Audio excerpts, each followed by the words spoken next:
You are listening to the Lucha Central Podcast Network. And now, LuchaCentral.com presents Masks, Mats, and Mayhem. I'll write it and we'll do it live. Fucking thing sucks.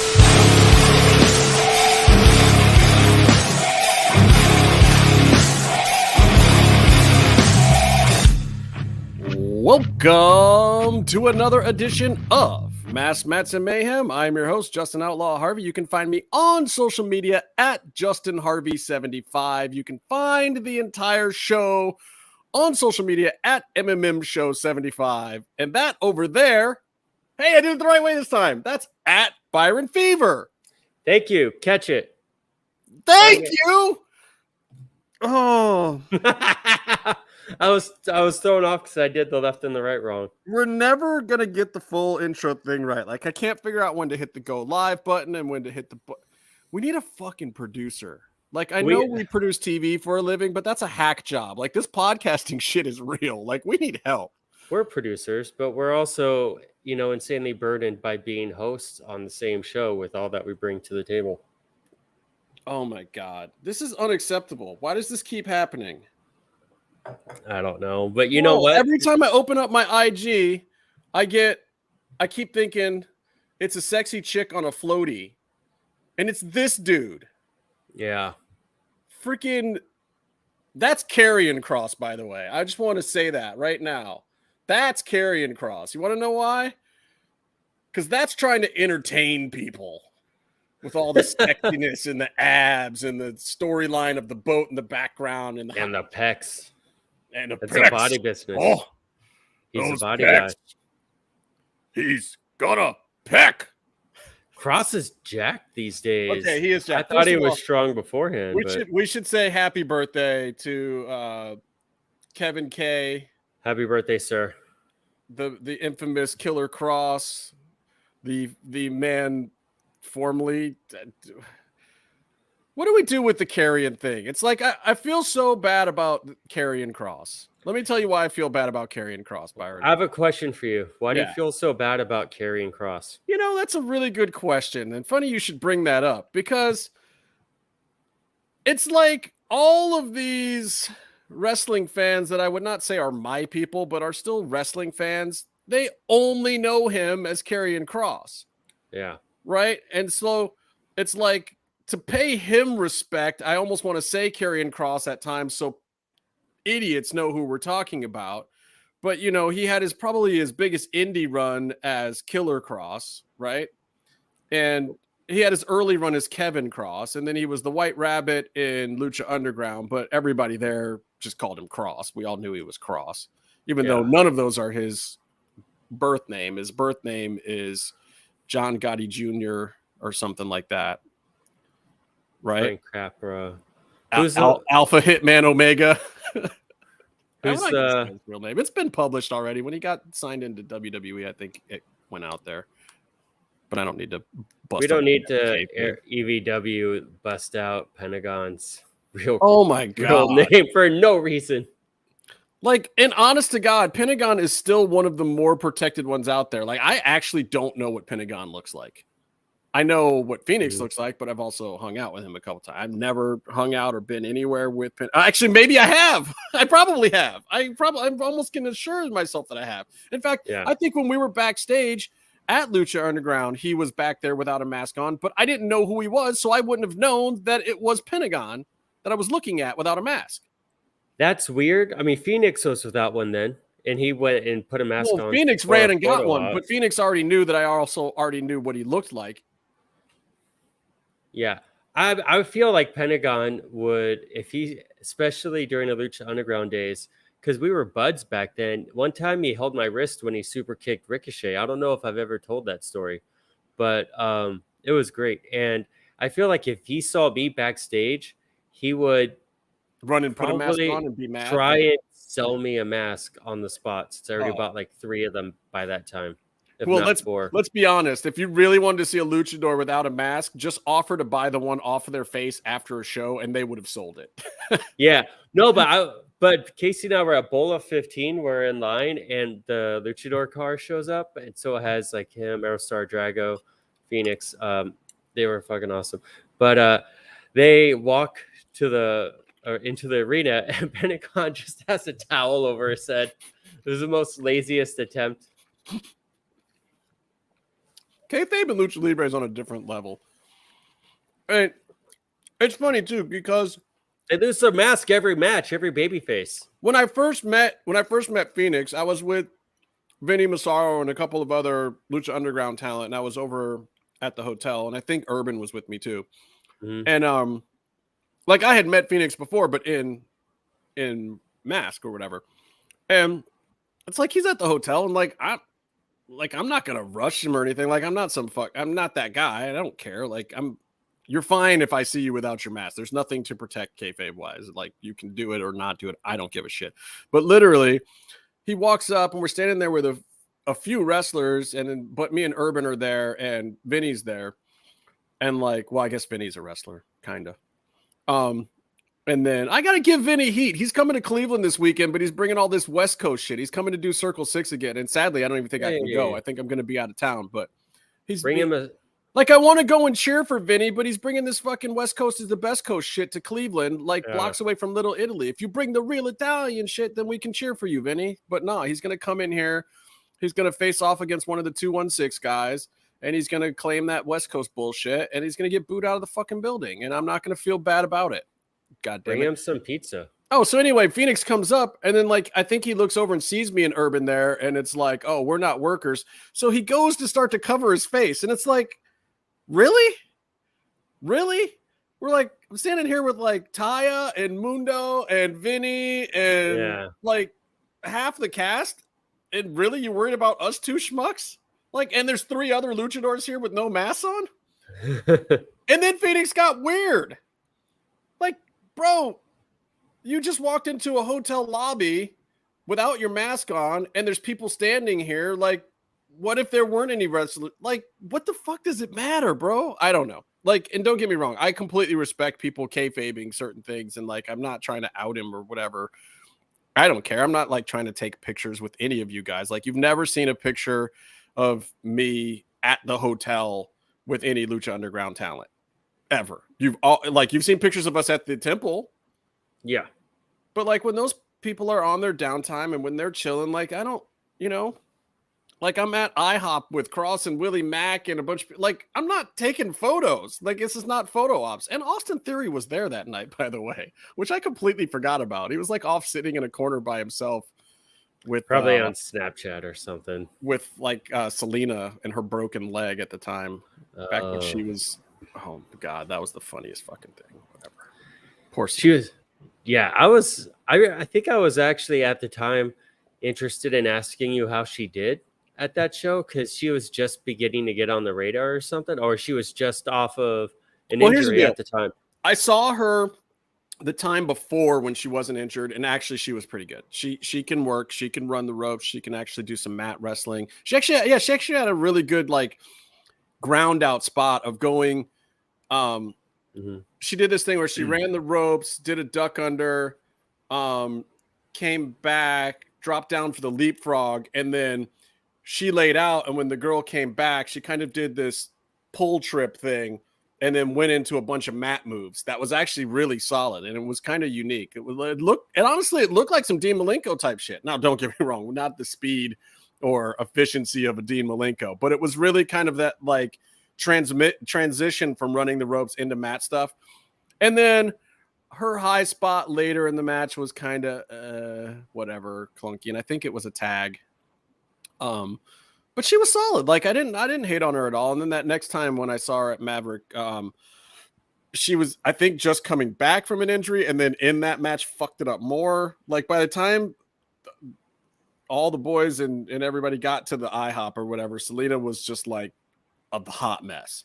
She was and Willie Mack referred to everyone lovingly by the N-word, and that was just absolutely the best when he's talking to Cross, and you're sitting in between Willie Mack and a really big white guy, and Willie Mack is just repeatedly calling him the N-word and then talking about Inward Taker and all that stuff, and it was just Inward Taker making a comeback. Oh my god, that literally like anything could have happened that day. I could have cared less, but Yeah, everything that Willie Mack did after the show to me was the most like he is just one of the most entertaining individuals on the face of the planet, and that like is really he turns down the kayfabe to get in the ring.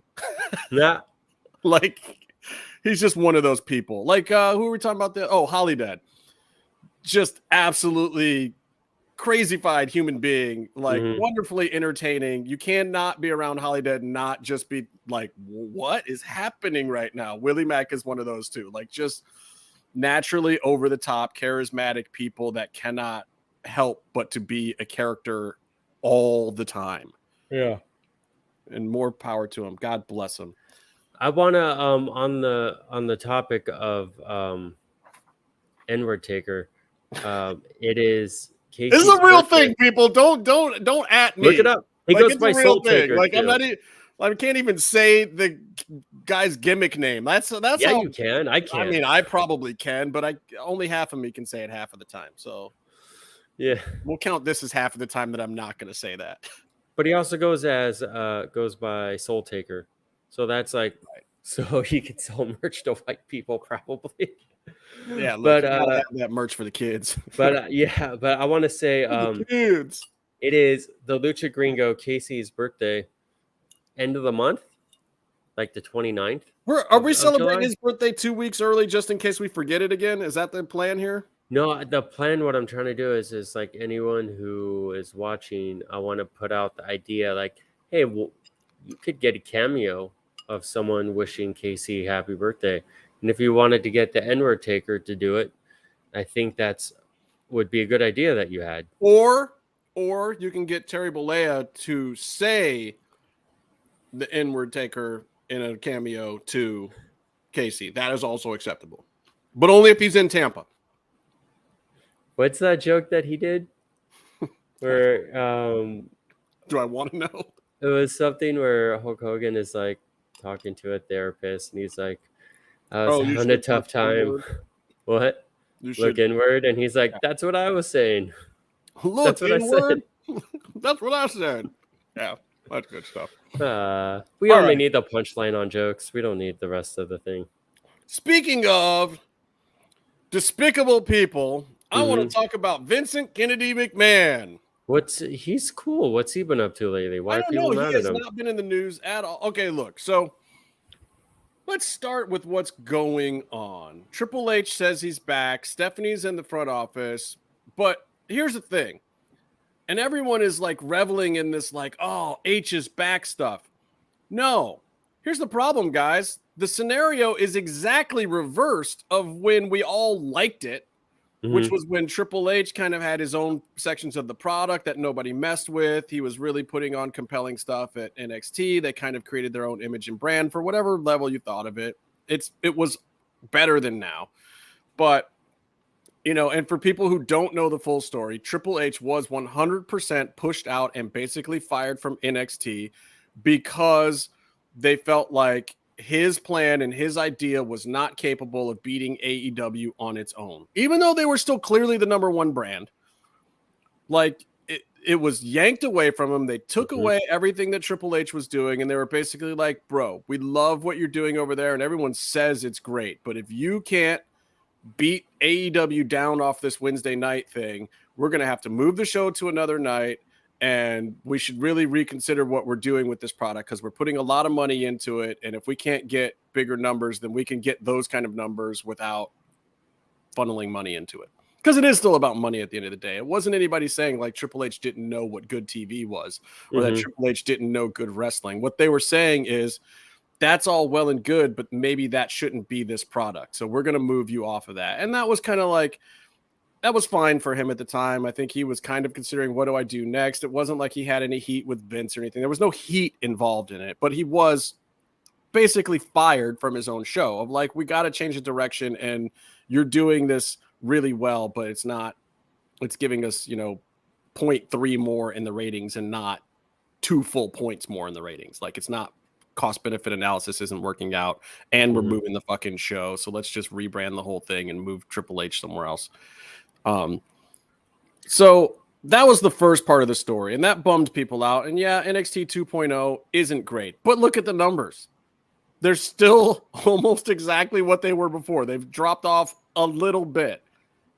That's sad because it is a clearly inferior show, and thusly it means that on a business level, a purely business level, and not coming from my personal entertainment level, it was probably the right decision. They make a much cheaper show. They build up a lot younger talent that isn't going to, try to rake the coals over their eyes for money later.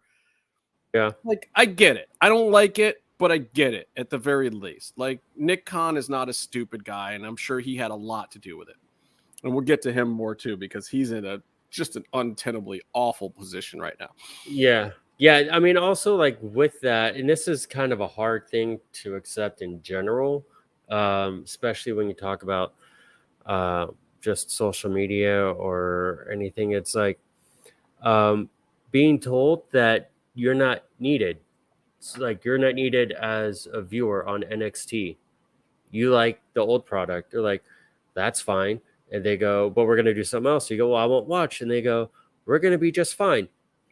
And that is hard to deal with, and that sucks. And, I took it, and I'm sure a lot of people took it personally and held a grudge against this new cartoon Saturday morning, but sort of PG-13 version of NXT 2.0. And it's not terrible. Like, there's some decent stuff on there. There's some decent performers. Like, I'm not mad at Braun Breaker, and of course Santos is still there. And I even like some of the stuff with the mob angle and some of the talent that are there. I was a little bummed when they let Dexter Lumis go. What's his real name? Why can't I? Sam. Yeah. When he's popping up, when is he going to pop up in AEW? I think he's going to be Ring of Honor. I think he's probably got the 90 days, doesn't he? Sam Shaw, right? Samuel Shaw. He did some drawings for AEW, and like he's good friends with friend of the show. Hold on, let me get his kayfabe name right. Tony. What the fuck's Tony's kayfabe name now? He's Danny Deals over on NWA there. Oh, that's my boy, Danny Deals. Danny Deals? Isn't that his name? Isn't that his kayfabe? I gotta look it up on fucking. I watched the show. Like, there's so many people. Everybody changes their name. Everybody. I know his government name. I'm not afraid to say his government name either. Everybody knows he's Tony. We should get him on the show. I think he would be able. We want to get Danny. You want to get? He's gonna sell you some shit. Can we get him on the show? We can absolutely put him on the show, but you're gonna have to hide your wallet. I already have a couple. Byron, you are an infamous money mark, and it is his job in life at smaller shows to get guys like you to spend a whole bunch of money on stuff you don't actually care about. I mean, that's his entire job in life. He's a total carny. Then let's get him on the show. Can he do all the impersonations like Casey used to do? We need to replace Casey at some point. I mean, yeah, probably. I mean, can he do a Paul Heyman? Can he call you Outlaw? No, whoever it said. He can't do that.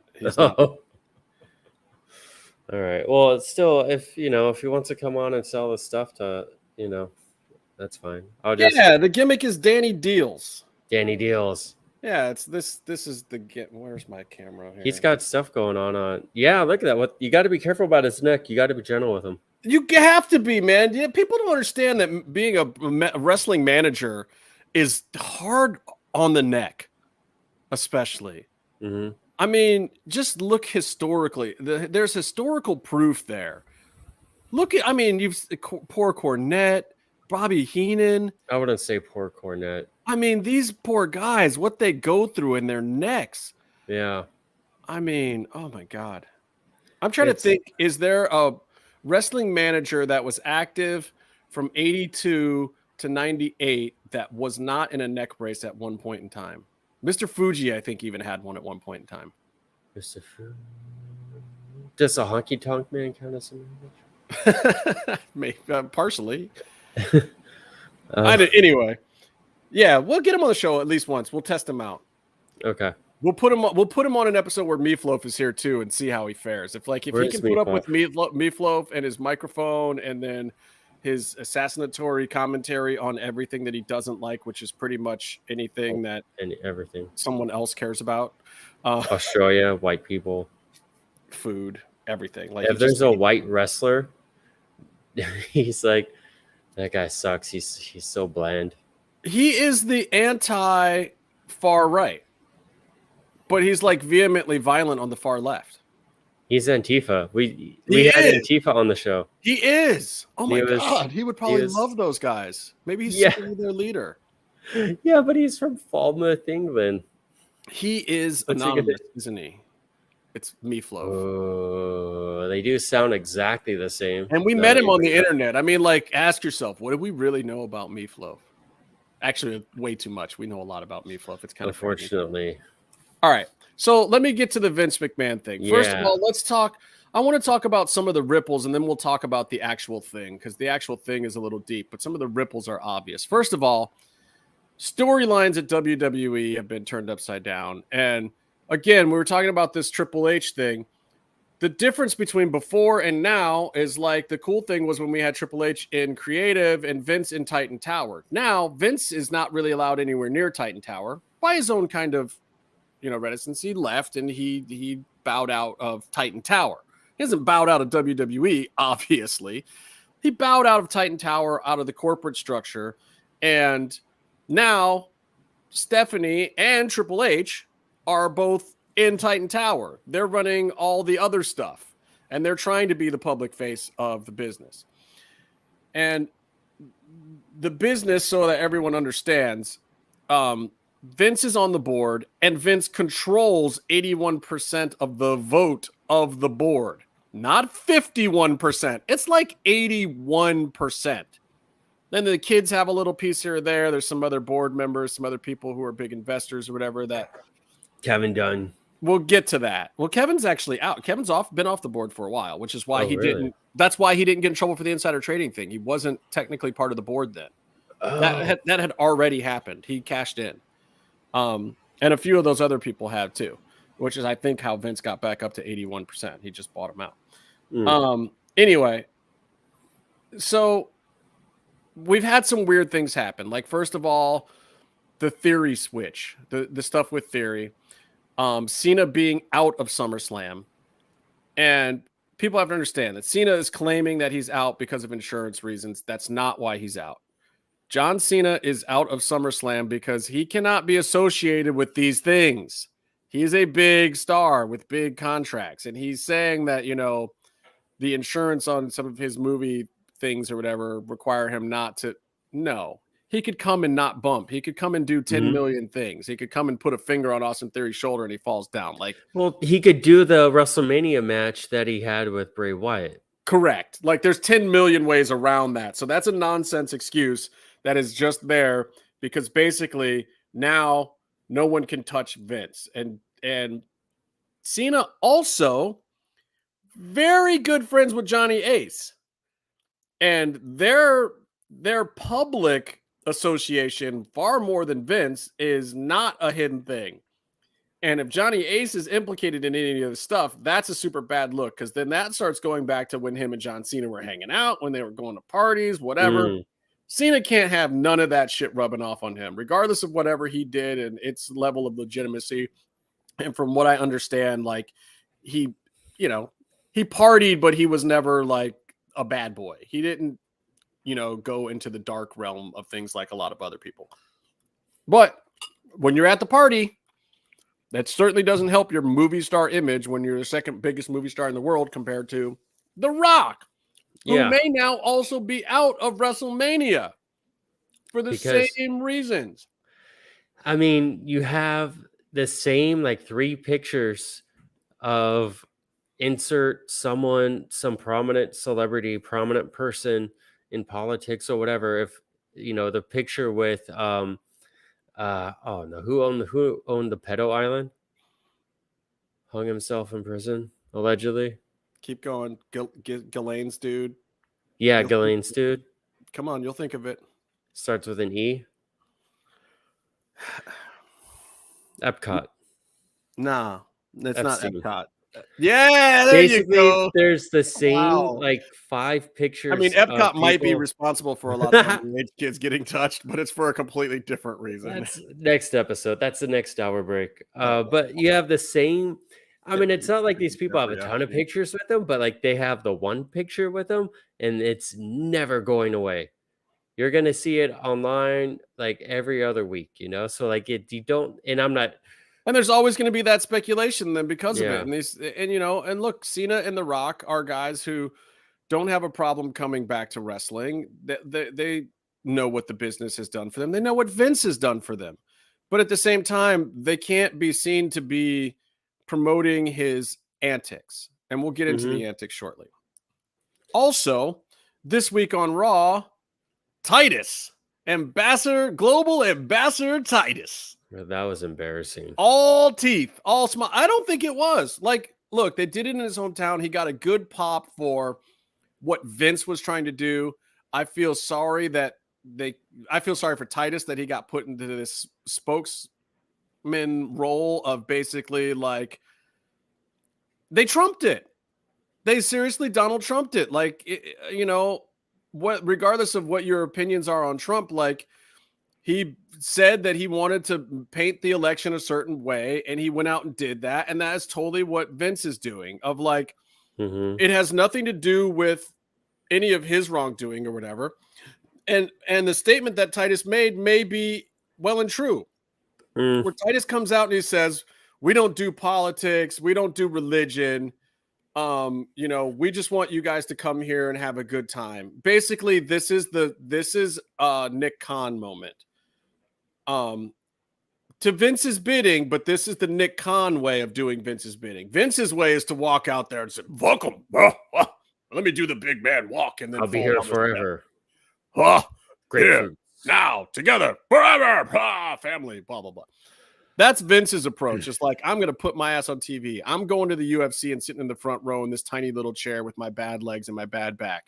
Like, that was the Vince way. This is the Nick Khan way. Like, hey, man, let's just polish it up a little bit. And Nick Khan's pissed right now.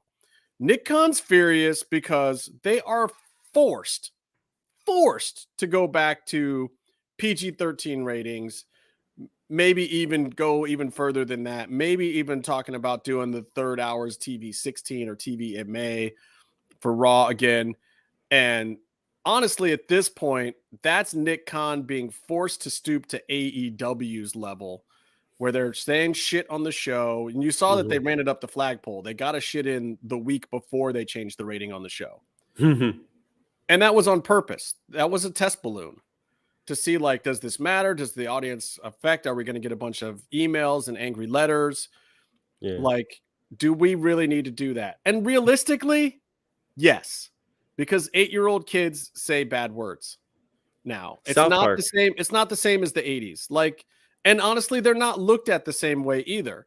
And what's going to happen, and what has been happening with WWE, is you have a lot of guys who are really avoiding curse words, and it looks like tough guys are avoiding curse words. Then they look like wimps. I won't say pussies because that's not politically correct. I will say they look like wimps. Yeah, we don't need to use that kind of language. And if you look over at AEW, yeah, there's cursing. It sometimes it's a little much, but when one of the guys says, I'm gonna stomp you with my shit kickers, or I'm gonna kick your ass, it makes a whole lot of sense. And you got like super tough guys who are supposed to be farther up the ladder over at WWE saying, I'm gonna whoop your butt. It's not, like, look, this is probably one of the good things to come out of the Vince scandal. It is, however, not part of Nick Khan's plan and this family plan show. And so you get what the Titus effect here. You have to prop up the guy to basically say, look, guys, we're going to do some things a little bit different now because we're in a kind of a spot, but also just know that we're really here at the end of the day to entertain you. And it's not about any of that political stuff. It's not about this or the other thing, because what Nick Khan is saying is, hey guys, I still need to sell this fucking joint. Pretty please don't let Vince ruin this for me. So it's mitigating some changes with other changes. Like they have to go PG-13. The Vince thing makes it kind of necessary. The AEW surging a little bit makes it kind of necessary. The stock prices make it kind of necessary. They have to do anything to get some audience reliance right now and stability. And poor Nick was so close, but now he's got to right the ship instead of raising the mast higher. He's got to just make sure the ship even has a sail. I have a question about that because they're doing all this stuff to theoretically sell to Disney, NBC, or something like that to make it a much more valuable established content creation brand company, whatever, right? And now the brand is a liability to associate with. Again, like this is worse. We're losing advertisers right now. This is worse than but it's not even like I wouldn't even like get into the advertiser thing yet. It's a big deal though. But like what leads to that is like your biggest stars, so that represent the brand or can give WWE the rub, The Rock and John Cena. They're backing out. They can't be seen with those three letters. Correct. And then who's Dave Bautista is like probably one of the other top mainstream stars, tied respectfully to WWE. He doesn't have a grudge against them. He loves them, but like he for sure is not going to put on their shirts or anything like that. Well, and there's also people in-house that are worried about it. And some of them are probably pretty obvious. You have like your Cody Rhodes who comes back for a big babyface run and has a certain level of integrity and everything. And now he's left a place where whether he was liking all of the direction or not, there was a higher level of integrity on these kind of levels. And now he's found himself having given up an executive position to come to the Titan Towers people, and there's all sorts of kerfuffle up there. Luckily for him, he's on the shelf, but I gather that he's not rushing back now like he was originally trying to. There were talks about all that, and then something came out recently where he was saying that the doctors won't tell him his timeline beforehand. Like he said, they, the 9 months, that's what they think. I have my own plan. And now he's saying they won't even tell me when I'm supposed to come back because they know I'll try and jump the line. And the reality is Cody can come back really soon. He's not going to at this point. And a lot of people aren't. I feel like the Edge promos have been extended a little further than was the original plan. I imagine Randy Orton is sitting back on his couch going, right now and biding his time. Brock's probably pissed that he agreed to come back when he did. Roman is trying to get out a little sooner here. And this is the sad part of it. Like, but there's another reason for that as well, because again, Vince is now running the book fully. We're back to people puking. They gave him his TV-14. And don't get excited about the TV-14. Like, it's not a return to the Attitude Era. It's not even a return to the Ruthless Aggression Era. It's literally just so they can say the word shit. Okay? It's flown a few times recently. They flew up the test balloon. It's literally just that, guys. It's not going to be rated R superstar crap. It's not going to be giving birth to hands. Vince may try to push some of that stuff, but that's not what's happening. So don't get your hopes up. It's literally just so they can have a teenagery level of cursing, which the example I think that was given in the meeting where they decided this, and I believe there's public board records for that particular meeting that got out because people were looking to see if there was stuff about the sexual harassment stuff in there, and there's not. But it was basically something like Stranger Things was used as an example of like, this is what kids and families watch together now. Look at the language and the content there. Like, there's nothing overtly sexual. There's plenty of violence, and there's reasonable cursing the way that people speak in normal everyday language. Like, cursing is part of our vernacular these days. And no, maybe it's still not appropriate for young kids, but at the same time, one or two of them, God, they're going to hear it everywhere. So it is almost stupid for wrestling to have to avoid them. it's not the product to avoid curse words. Like, really, if wrestling has to be that family friendly on that kind of level and totally Christian PG or G, then like you shouldn't really be watching wrestling. Like, you've misunderstood what it's about. It's about half naked men getting out their aggression on each other. Like, that's the core of wrestling. Let's be honest. The core of wrestling is just getting way too comfortable with staring at the upper inner thigh of professional athletes. You see a lot of that. I don't tend to notice it though. You don't notice I it. wonder why you notice it is what I'm saying. We're used to it. Oh, but we're it's like, used to it. We're used to it. But when I would bring someone who's new to wrestling, I sometimes will warn them, listen, one of the things no one ever thinks about it that you're going to have to get used to right away is you're going to look at a lot of taints. Every single pinfall, you're getting them. Every single pinfall attempt. Tainted love. Whoa, you're right there. whoa. Someone takes a pinfall, you do a leverage, you hook the leg, you plant your feet, and you do sort of a back bridge on someone. You're airing the area between the hole and the hole that you're sending that to like at least half the audience. Chode, taint, grundle, underpouch. What is that? We're used to it. I mean, I don't know that I am. You don't notice it because you see it so much. It's like a Tuesday evening, you know. It's like whatever. You've done this before. All right, so let me talk about the actual scenario. Let's talk about a little bit of how corporations work. Because I do think it's funny that you brought up Cody Rhodes jumped to WWE to be Super Hulk Hogan, 80s babyface, right? And now it's like he's like the other guy in the Epcot photo. I mean, what I really love about the whole thing going on over there is like you're getting the Nick Khan super baby face kid shots still, while wrestlers are now trying to remind themselves to say shit, and then they cut right to one of the kid shots right after one of the shits on this first Raw with the new rating, and it was just absolutely hilarious. It's like, you guys are such a hot mess right now. Vince has so screwed you all over. All right, so let's talk about the actual Vince thing. First, I want to talk about the former wrestler.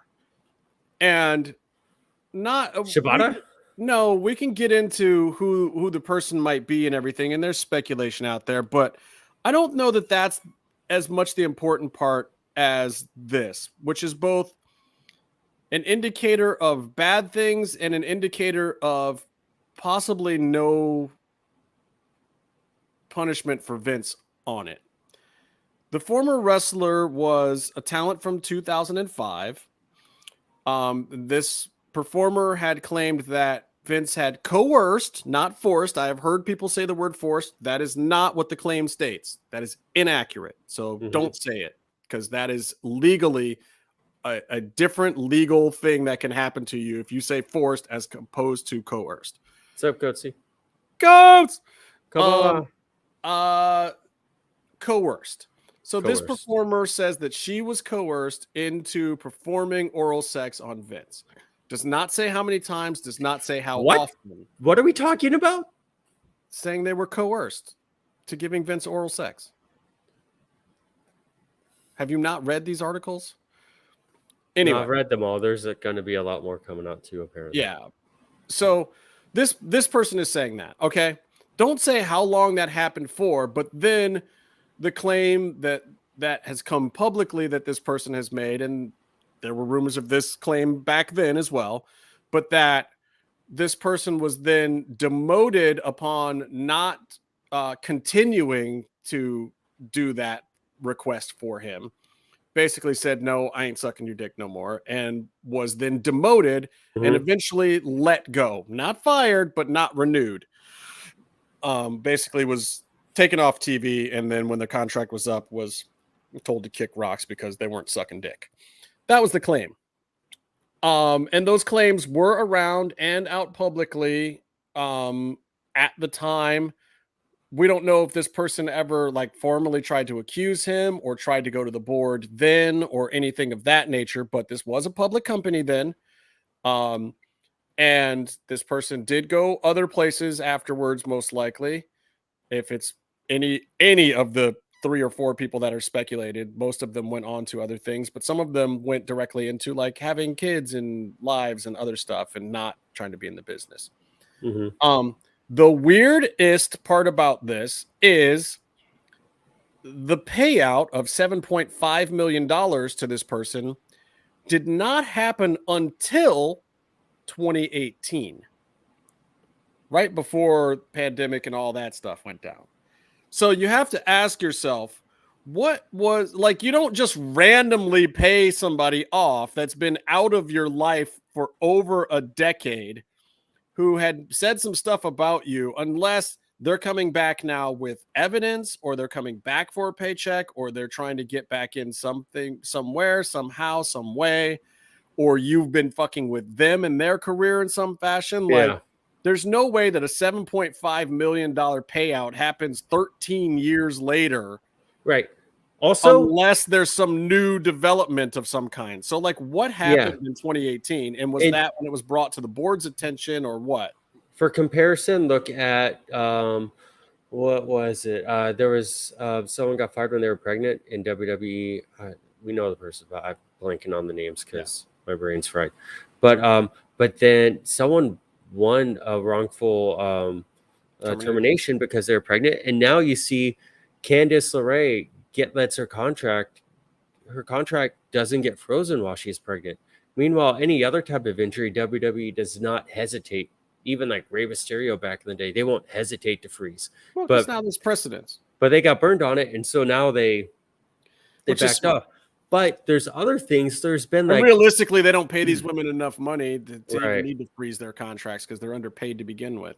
Yeah, but then there's also other issues, class action lawsuits, all sorts of things where Vince, in his bulldog personality, and also his lawyer, Jerry McDevitt or whatever, like they don't back down at all. Like they don't also need to, because they're so good and so powerful at defending themselves.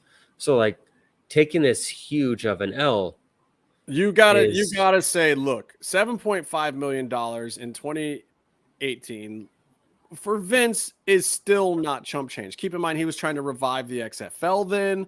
Like, he had serious stuff going on, and that may be why he wanted to clear this up. But clearly, if anybody in his camp said, yeah, Vince, cut that check, that's because there was some level of credibility that was going to damage him so severely that it was worth $7.5 million. We don't know that full story, okay? I'll get back to this one in a minute. Now, that one's not even really the problem. The fact that he paid her off later, or the fact that this person waited 13 years to come after him, is actually not a good look for that person. Because that says, and don't get me wrong, this is also part of the victim shaming culture, but it is how things are looked at legally. It's like, honestly, it shouldn't matter. If that person decided to speak up 13 years later because that's when they had the bravery and courage to do it, then so be it. That's when it should be a thing. It shouldn't have to be the next day. The person was younger, didn't know this or the other thing, was trying to make their way in an industry, like, and went along with some shit that their boss coerced them into.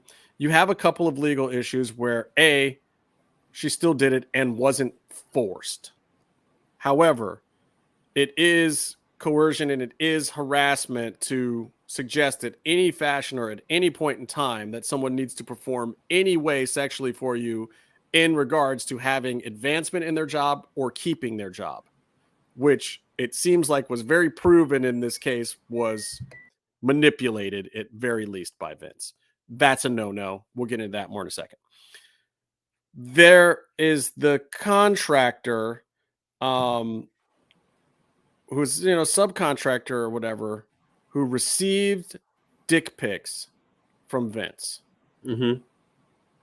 This is hilarious for a couple of reasons. First of all, God, I got to tell you why this is hilarious, Byron. No, it's not a bad thing. No, I'm just imagining Vince. When I think of Vince and dick pics, I think Vince taking dick pics and sending them to the boys. To sending a dick pic to John Cena while he stands next to him in Gorilla, and Cena goes, ah! Yeah, I'm sure. and here's the thing. I'm sure it was kind of kitschy and novel to Vince. I'm sure he thought it was a big joke at the time. Keep in mind, we're talking like these things happened 2004 to 2008. These other incidents that just came out. Do you remember what kind of phone you had in 2004? I believe I had like a Nokia. I had Right. the Nokia phone that everyone Nokia had. block phone. Yeah. Yeah. And then you know what the other big popular phone was? A Razor. Razor. I had, I think maybe a BlackBerry or one of the early Blackberries at the time. And I was fancy. I was considered the cool fancy one. Yeah, no, you had a keyboard and shit. I had the Motorola flip phone that they had in Austin Powers. Oh, wow. Yeah, that's like the Razor. That was the one right before the Razor. Not to brag. Flip it open, you could talk on it. Right. So guess what phone Vince had in 2004? What? Motorola Razor. Do you remember the pictures that those phones took? Like, who was even thinking back then? Like, I get, like, now, unsolicited dick pics is a big thing. Like, it's a thing. It's a major plague on the women of the world, especially. Like, I hear about it constantly from female coworkers and stars in my shows, and I've seen some of the disgusting shit that the beautiful women that were at the NFL would get. Oh my God. Yeah, it's terrible. I can't even I don't know how they aren't living in constant fear. They would get the creepiest, most disgusting DMs in the world. And don't get me wrong, I'm not a prude by any stretch of the imagination. Sexting and sending people pictures and this, that, and the other thing, that shit happens or whatever. The shit that I'm talking about is just pure foulness, rudeness, violence against women, nasty, fucked up shit that exists out there. People, stop. These are not your girlfriends. They're not your playthings. Like this cyber stalking weirdness. Super creepy. Vince somehow figured that out 10 years before everyone else in society. This is the amazing thing to me. And this poor idiot who you know it was exactly what you were saying. He was just like, oh my God, I've got a camera on my phone. Oh, look at my dick. Oh. Being just one of the fucking frat boy idiots. Like, I think he thought it was a joke. I really do. And that's not to defend Vince in any way. I just think that he's one of the guys, idiot kind of people. And he stepped out of line. And I'm sure if he sent this subcontractor who was barely on the radar there, who he had met a couple times and probably thought she was cute or whatever, he decides to send her some dick pics from his shitty flip phone on a 0.2 megapixel camera or whatever we were all rocking back then. Like, I still have some pictures from my BlackBerry, and that was my third. Yeah. It was my third BlackBerry in 2006 or 7 that actually had a decent camera. And I had one of the first Samsungs that had push to talk and a good camera on it. And by good, I mean still super shitty.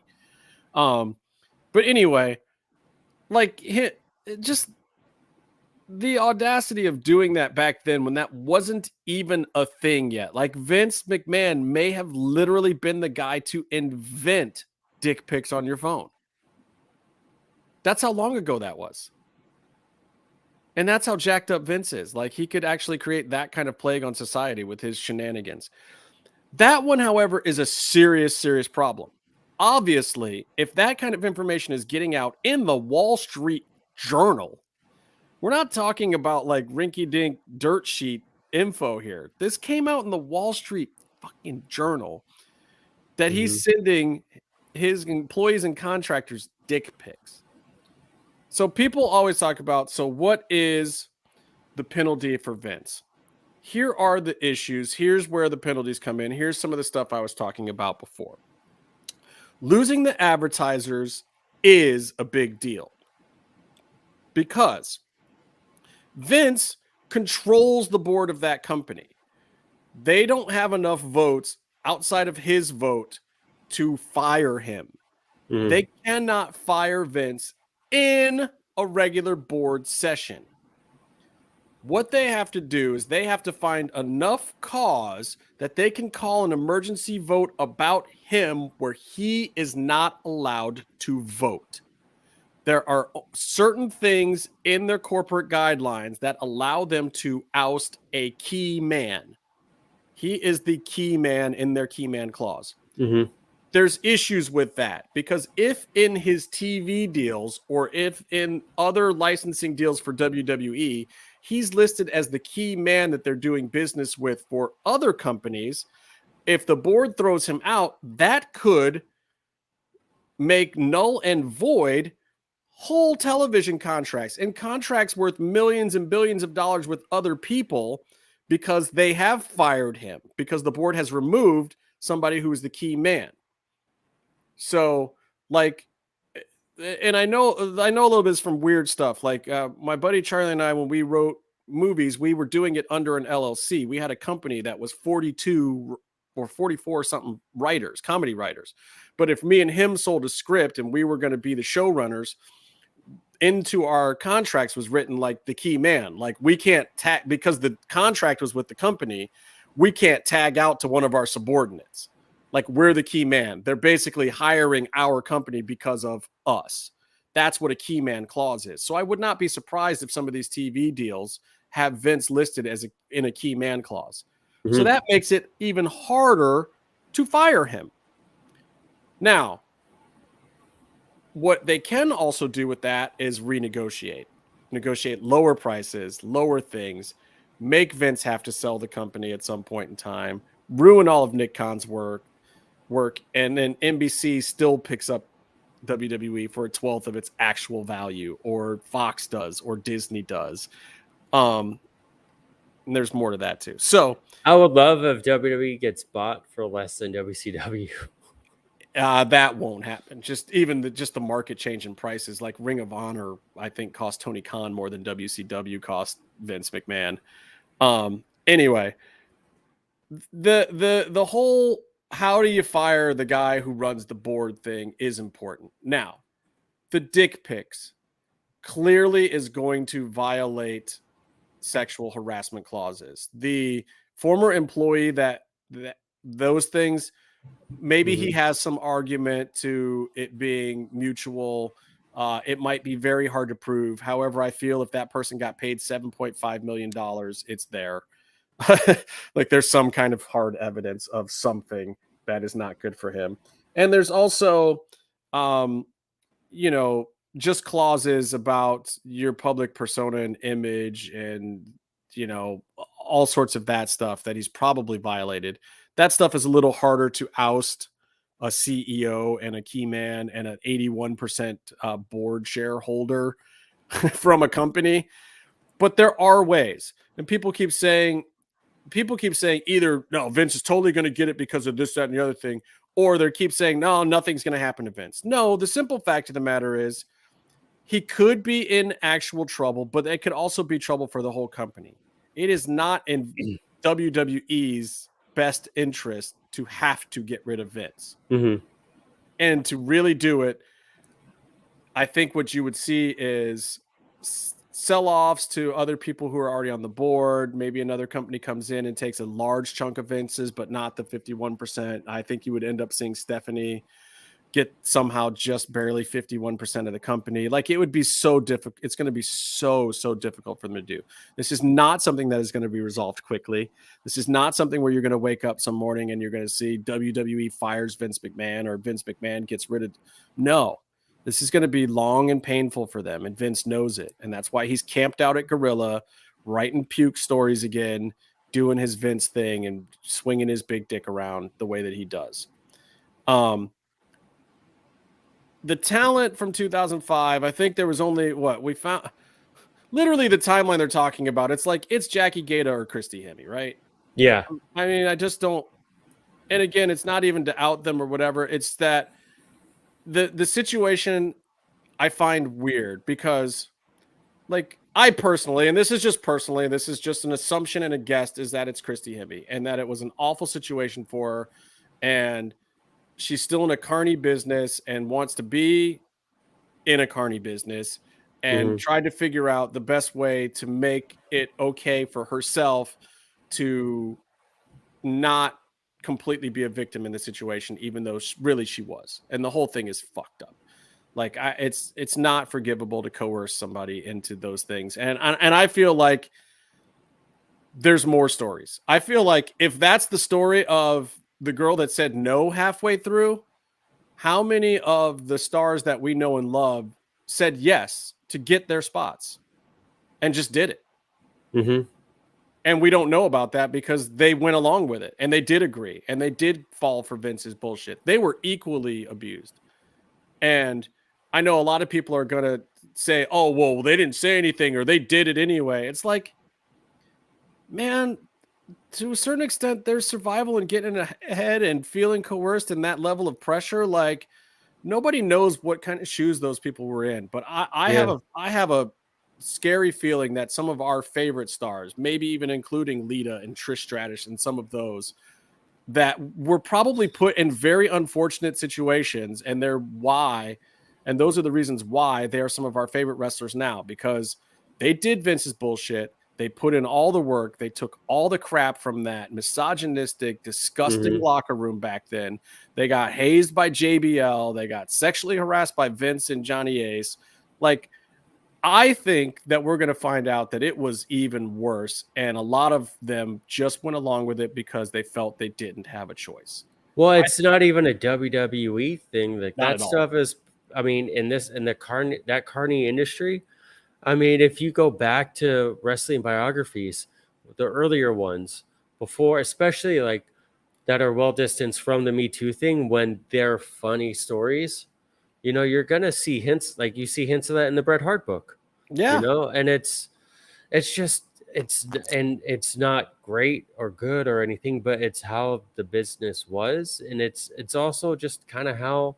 And it wasn't just wrestling. Everybody wants to talk this stuff any about type of carny business, whatever, but Hollywood, casting couches, Harvey Weinstein's like Harvey Weinstein is the one that got caught, guys. Yeah. That industry had 40 or 50 equally as powerful people in those positions since the 1940s.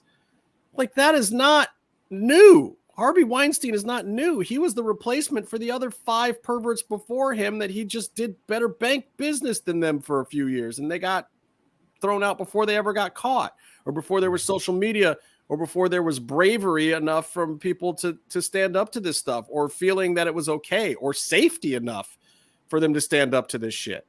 Like, maybe the performer from 2005 gets a paycheck from Vince because there's finally enough safety, or that performer feels enough safety to finally confront the motherfucker. And hopefully the fact that he's being investigated now, it's all coming out. Here's my last thing about this story, Byron. Mm-hmm. And this is your moment. Things that make you say, old Arsenio Hall style, since I'm back in Cleveland. Okay. These women signed NDAs. They took the money. That's not the thing I'm getting at. From what I understand, they didn't talk. They didn't talk to the Wall Street Journal. They didn't talk to the board ahead of time. Maybe they're talking now if they're being questioned, but they didn't talk before. Where's this information coming from?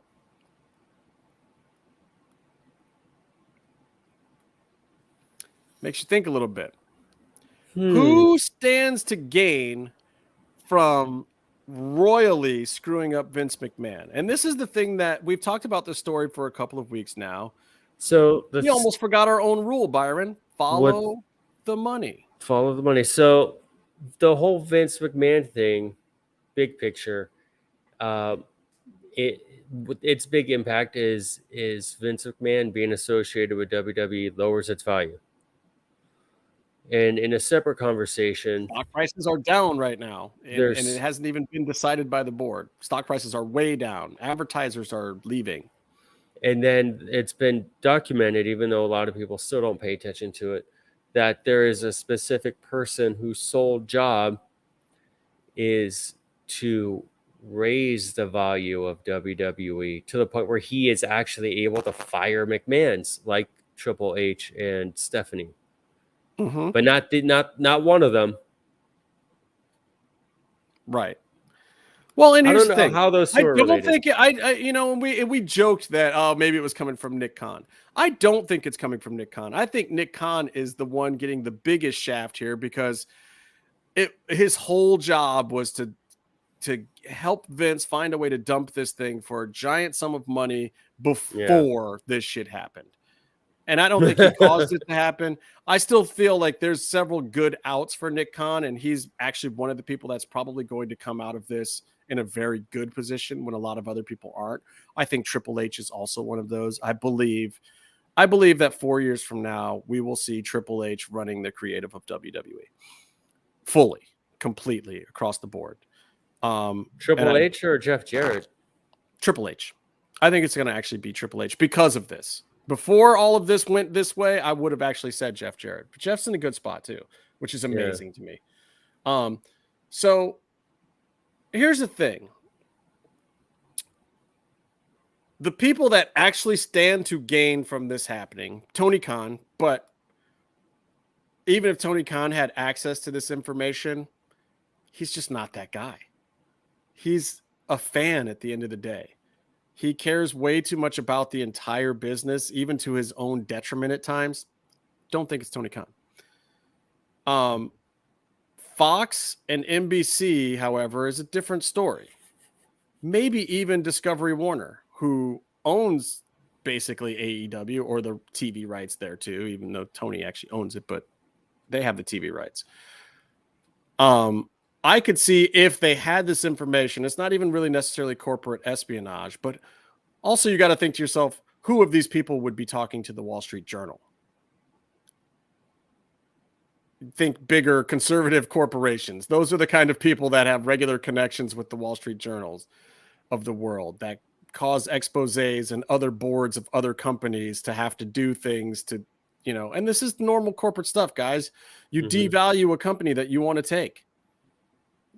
Even if they're not really your competition, even if you might be damaging a product that you're going to get later. Like if somebody manages to buy WWE for $12 million or something ridiculous and not even like the 12 billion or something that it should be worth, like that's a full coup, and you can afford for it to be a crappier product when you take it over because you got it for pennies on the dollar and anything you get out of it is huge. Yeah. And the reason why now and not before is this. WWE on Peacock worked. It saved Peacock. It also saved WWE Network. It was one of the most mutually beneficial things that happened in the streaming market, period.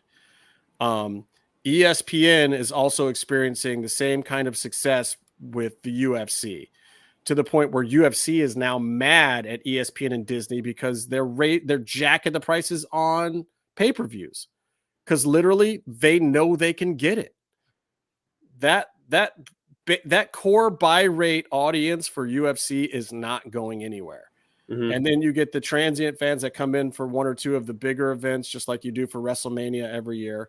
The Peacock model is even better though, because when those people show up for WrestleMania, they end up staying way too long every time by accident. Those old deals that WWE Network used to do were brilliant. They'd be like, we'll give you enough to get 2 pay-per-views. Like, we'll give you 34 days of free WWE right around WrestleMania. And then what happens is literally they've given away their biggest moneymaker for the year.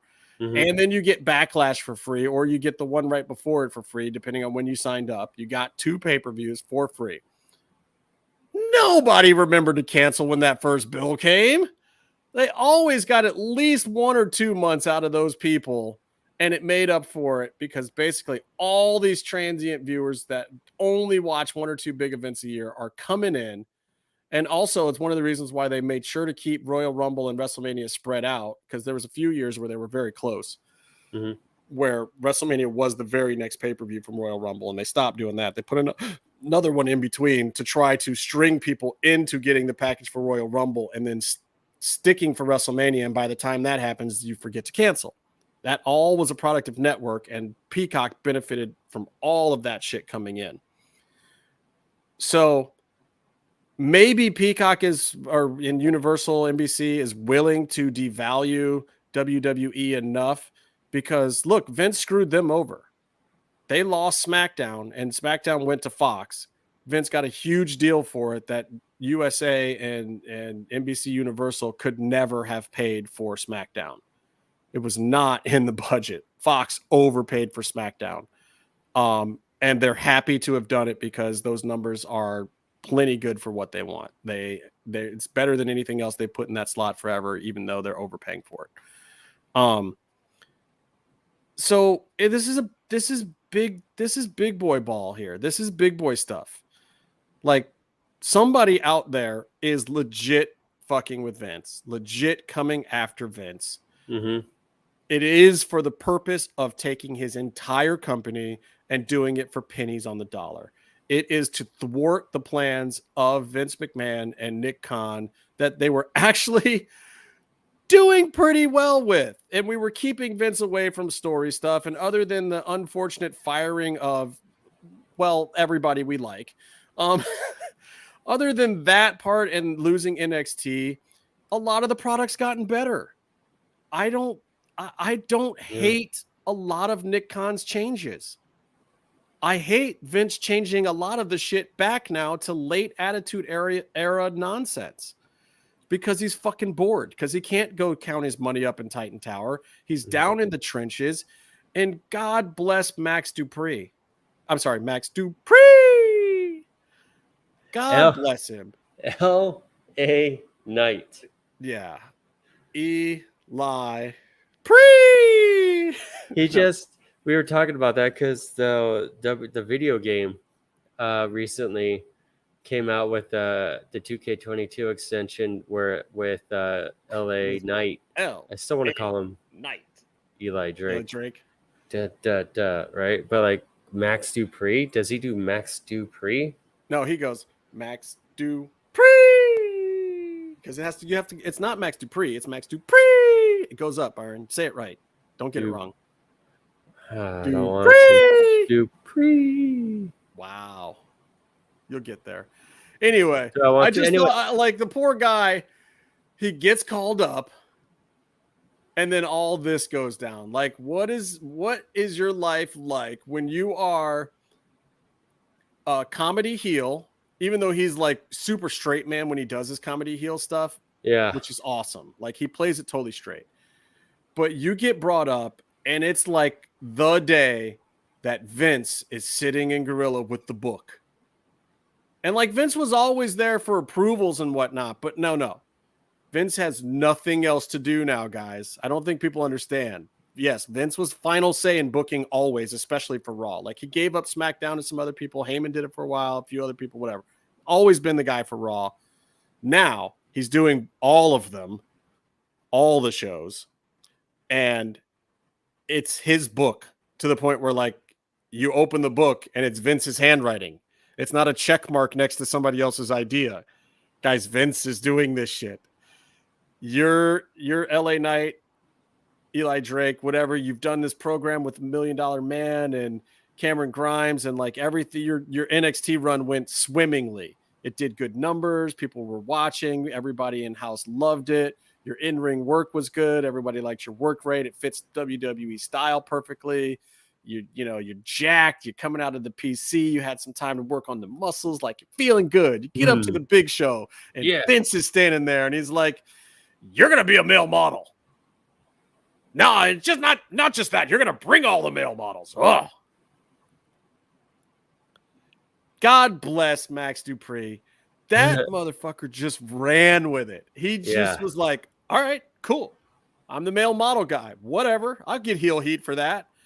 Just selling the shit out of the worst stuff ever. This is like way past Fandango level stuff on day one. Like, every bad thing Dolph Ziggler ever had to do, this is all of that rolled into one thing. All the reasons Jon Moxley left WWE are Max Dupree's to own for the entirety of his career now. And dude is just like, cool, I got this. Mm-hmm. Like, he's going to be what Jeff Jarrett was in that pre-Slapnuts run with China. Like, all that stuff you saw on the him doing the Stone Cold thing or whatever, that's him. Except even better, because he's not getting fazed by it like Jeff was. He's not getting paranoid. He's not running for the hills. He's just like, yeah, fuck it, I got this. and he's popping numbers. His quarter hour numbers for his segments are through the roof. It's amazing. Like I've said it for a million years. Like I don't know anything about this guy. We've been in the same place at the same time. I know a lot of his friends. Apparently, he's just pretty chill dude. Like he doesn't play a lot of politics. You know, he says when he wants an angle to be a little bit better. Like he speaks up, but he doesn't bitch or complain. Like he just does the work. Nobody really knows if he's a complete D-bag or if he's actually a nice guy. Like he just kind of does his own thing. Nobody knows shit about Eli Drake for some reason. I have asked did we ask Cross on the show or somebody? Like we've asked all about Eli Drake. There's not a whole lot to know. Yeah. Maybe he's got some skeletons in his closet. Maybe he's, I don't know, some weird pedo, or maybe he's like some super worker and with the highest work rate ever. And we just haven't seen it yet. Like maybe he's the next Kenny Omega. I don't know. All I know is the guy can come out. He can cut a hot promo in a room, cold room with no storyline. You give him anything, and the crowd will react. Yeah. Fucking money. Like, God bless that dude. I hate his gimmick. Doesn't matter. I will watch it now just to see, like, can this dude really pull off this shitty, horrible gimmick and be given, like at least now he's got a stable. Like, who gets to come in and get a stable? He's got guys. They're models, but he's got guys. And it's not even bad that they're models. Like, they look like wrestlers, man. They look chiseled. They look the part. That was every guy when we were growing up watching wrestling. That was Rick Rude. That was Lex Luger. That was all these dudes. Careful about Lex Luger. You know. Talking about him because he killed people. I'm sorry. I ignore that I said Lex Luger. Chris Benoit, like he was cut. By the way. I mean, these guys look like Jimmy Superfly Snuka. They're so chill. Is this getting worse? How many people have you seen on Twitter made the who's Ric Flair's last opponent joke of choosing Chris Benoit? Wow. And I've seen it too many times. Talk about corpsing. No, but so who is Ric Flair's last opponent? It's going to be a tag match. I mean, his real last opponent is Jeff Jarrett. His last opponent's Dignity. Wow. No, he lost that a long time ago. But he's trying to die in the ring. I think speaking of the 2004, 2005 Attitude Era, I remember the last time that Ric Flair successfully pulled off a turnbuckle flip. Was about the time. That is almost 18 years ago now, Byron. Did he?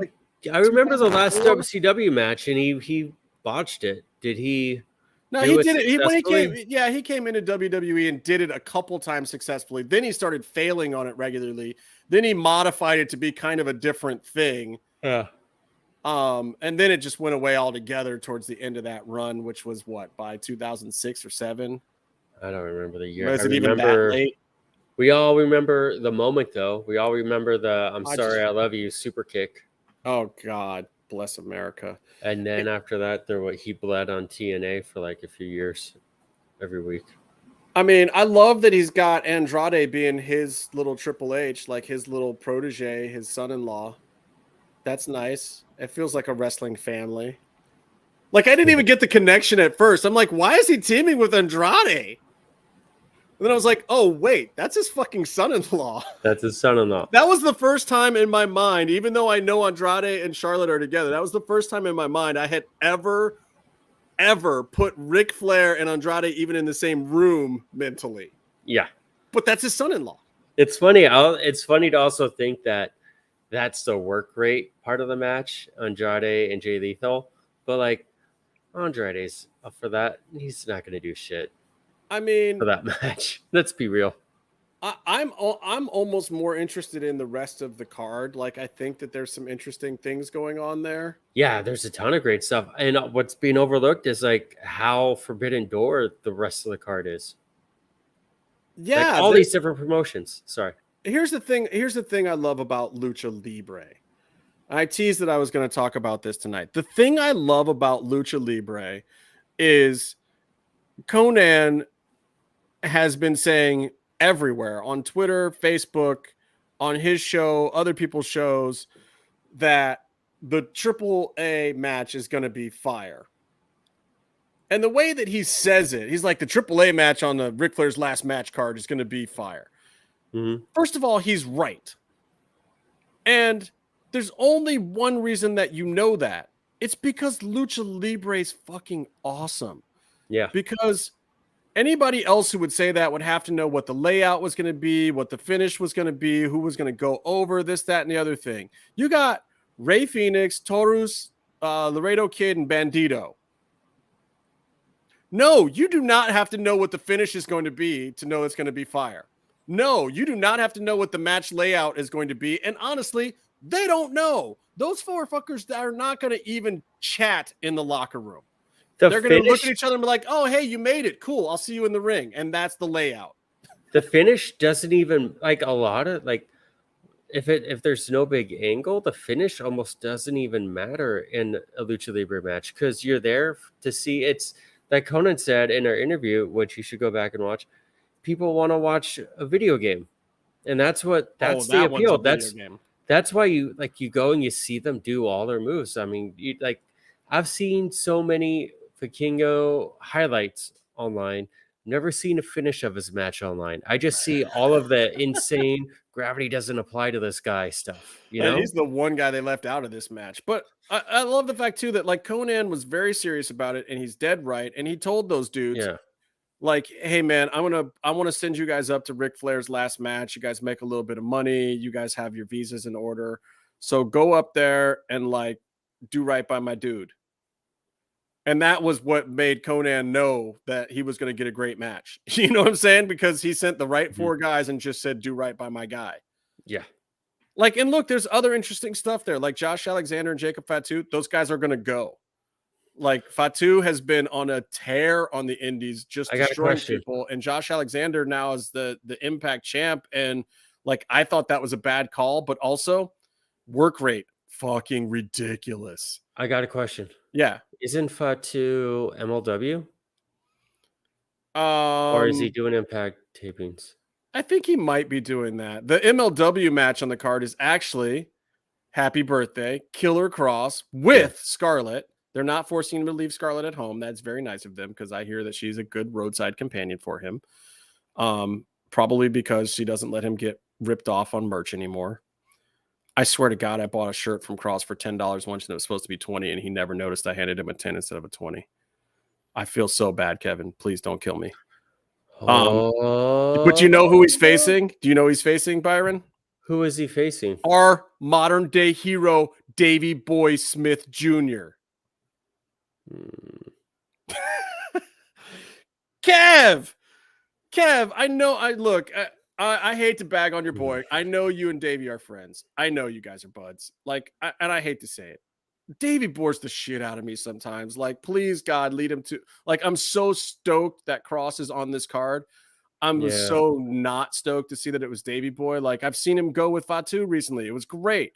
You know, like, there's other guys that just would be amazing. Even Hammerstone. Like, why not? Why isn't Hammerstone going to fight? A different match, maybe. Is he in another match? I don't even know if he's on the card. What are you gonna do? The Davey Boy Smith Jr. Look, Davey can work. He doesn't do anything wrong. I just don't get up for Davey Boy. Like, I don't get excited about it. Like, I know what he's gonna do. It's like Gotch wrestles the same style, but I like him 7 million times more. There's something more charismatic about him. I like the ring presence. I like the presentation better. Like, I'm not mad at Davey Boy. I don't want to hate on. No, and I want him to be able to pay his rent, make a living. But yeah, it's just there's something missing.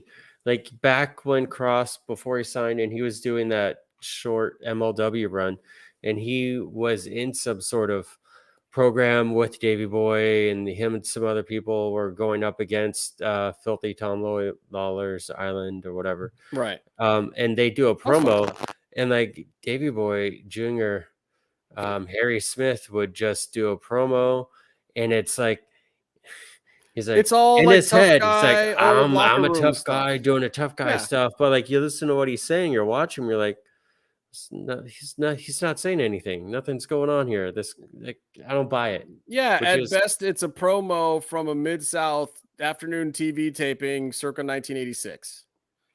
Like, it's just without the without the fire ranching and the steroids and cocaine. right, exactly. Without all the stuff that made Mid-South great in the 80s. I think Anyway, Casey sent me this old Sting promo back. It was like JR interviewing him too, but when Sting was still a kid, and he said something along the lines of like, "I can feel my teeth" or something. It's like, dude, like, way to put I that, know that- right, way to nail that right on the head. What else is going on at that? Oh, Rachel Ellering, Deanna Purrazzo, and industry pariah Jordan Grace. Good Lord, she pissed off all the old timers with some of her comments recently.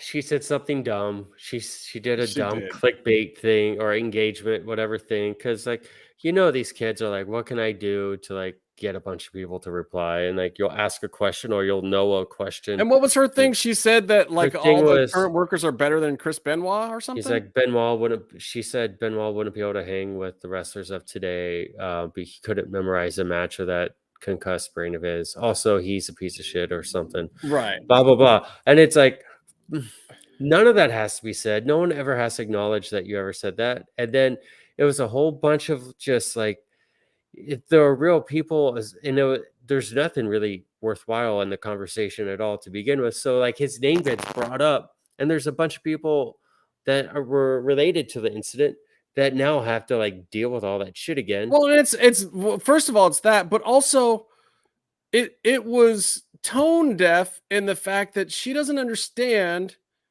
that, okay, yeah, your immediate sphere of the industry hasn't worked with him, but even like, Motor City Machine Guns guys, like guys from that era, Chris was still around then. And when you start discounting his work rate and his match ability, you're now insulting all of the other people that he worked with who are mostly still in the business and, by the way, running half of it. Yeah, Conan even said something about Yeah, how I'm sure he was pissed. I'm like, why? Like, that's an insult to those guys that worked with him before the bad shit. Like, I'm not discounting the bad shit. I'm saying that the guy you cannot take away the fact that the guy had, leading up to those things, a career. And in that career, he worked with those other guys and they put on big matches that drew numbers, drew bodies. Thank you for the house, put asses in seats, sold t-shirts, sold pay-per-views. He was a part of that with those guys. Mm-hmm. Yes, it ended horribly. Yes, his issues may have very well been CTE related, and there's a bigger thing to be discussed there. But also, because he went psycho and killed his family, like, you can blame that on him if you want. I'm not taking that away from anybody. If you want to call Chris Benoit a piece of shit, by all means, go for it. Not a problem. But also, please look at the fact that, just hypothetically, think about this for a moment. What if Chris Benoit wasn't a piece of shit and the business that he was in caused him to be a piece of shit by literally smashing parts of his brain? Like, there's a bigger issue here. And Jordan, if you're not prepared to take on bigger topics that are on that level, like, the NFL's been dealing with that kind of subject matter for 23 years now, unsuccessfully. It's a hard conversation to have, even for fans. Like, we love this stuff. We love watching these performers go in there, yourself included, Jordan.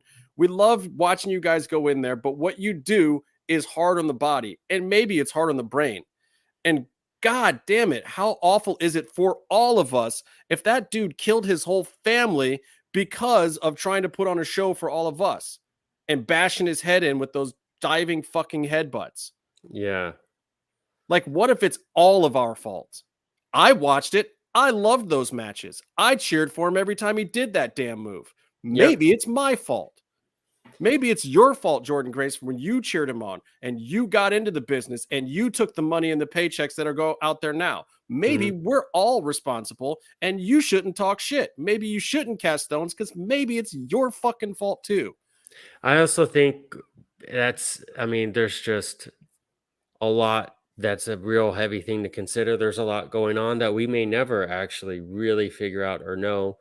Right, which is why, like, if you make such a to you, definitive statement, well, of I think course, people are going to shit on you about the part that they do know, and the part that right. we do know is that Chris Benoit worked really hard with a lot of these people that are still in the business. As much as he might be a heel now, he was a friend of theirs and a co-worker of theirs, and he still has professional respect on that level. And Mhm. if you're saying that his work was shitty, which it wasn't, then you're saying that those people's work and their contribution was shitty too. Yeah, and to that point, I think that she's losing on two big accounts there, where she is trying to use this tragedy that impacted severely, family, and then also it impacted the entire industry. But not And even it her cannot, generation. Like, and how like, old is and Jordan Grace? I want but to like look it, up how but old like this whole thing can't be taken lightly, and she's flippantly using it for an engagement tweet, right? I mean, And I don't then know if she on was top, flippantly using it. She sounded pretty. she was using it it was an engagement tweet. She wanted people to reply one way or the other, and then you argue with them, and then you get engagement numbers, you get better in the algorithm, and this and that. And on top of that, she was also completely wrong and embarrassed herself about it. Like, she just came across as an idiot twice over to me. And then, she spoke to someone, probably Jericho, and now she has to pay $5,000 to a charity. Like, it cost her, that tweet cost her $5,000. Right. Like, what was. She was born in 1996. Chris Benoit was already in WCW in 96, wasn't he? Like, Yeah, no, he was the NWO and all that stuff was like 99-ish, okay, so it 99 was a little later than or that. up to But like 99, and then literally, like when this guy first started to get big, she was wait, 4. 06? No, Was she 90. got She was born 96? in 96. So she's 26 years old right So now. he was WCW doing that, and then I mean, she probably would know I him as mean, a like, WWE so not performer. even close to her era. You know what I'm saying? It's like, are you speaking for your generation? What is the point that you're trying to say? Like, because for my Uh, generation, for people that are around Chris Benoit's, age, Chris Benoit was what, 6, 7 years older than I am. like mid four, he was in what, early 40s when he? Yeah, I mean, he would be 53 right now. Yeah. Okay. He would be 53 right now. I think Eddie would be in that range, like all these guys. Yeah. Like, those are the guys that, like, they're my age. I mean, those guys are a little older, but like Rey Mysterio is my age. Mhm. And, I just don't I just it was just so short-sighted. I don't see what the hell she was getting out of it. Like, It's like saying Lee Harvey Oswald was a bad chef if you're a cooking Twitter personality. right. It's like, Screw you. Anyway, Jordan, that was a mistake. I don't hate on you. Like, your work's been decent recently, and yeah. you've moved up in the world, like, but also I'd like to see you keep going, not have to be stuck in Impact for the rest of your career. I actually think you'd probably be pretty good at WWE, not AEW, by the way. Yeah. And I'd love to see her get there. And this isn't the way to do those kind of things.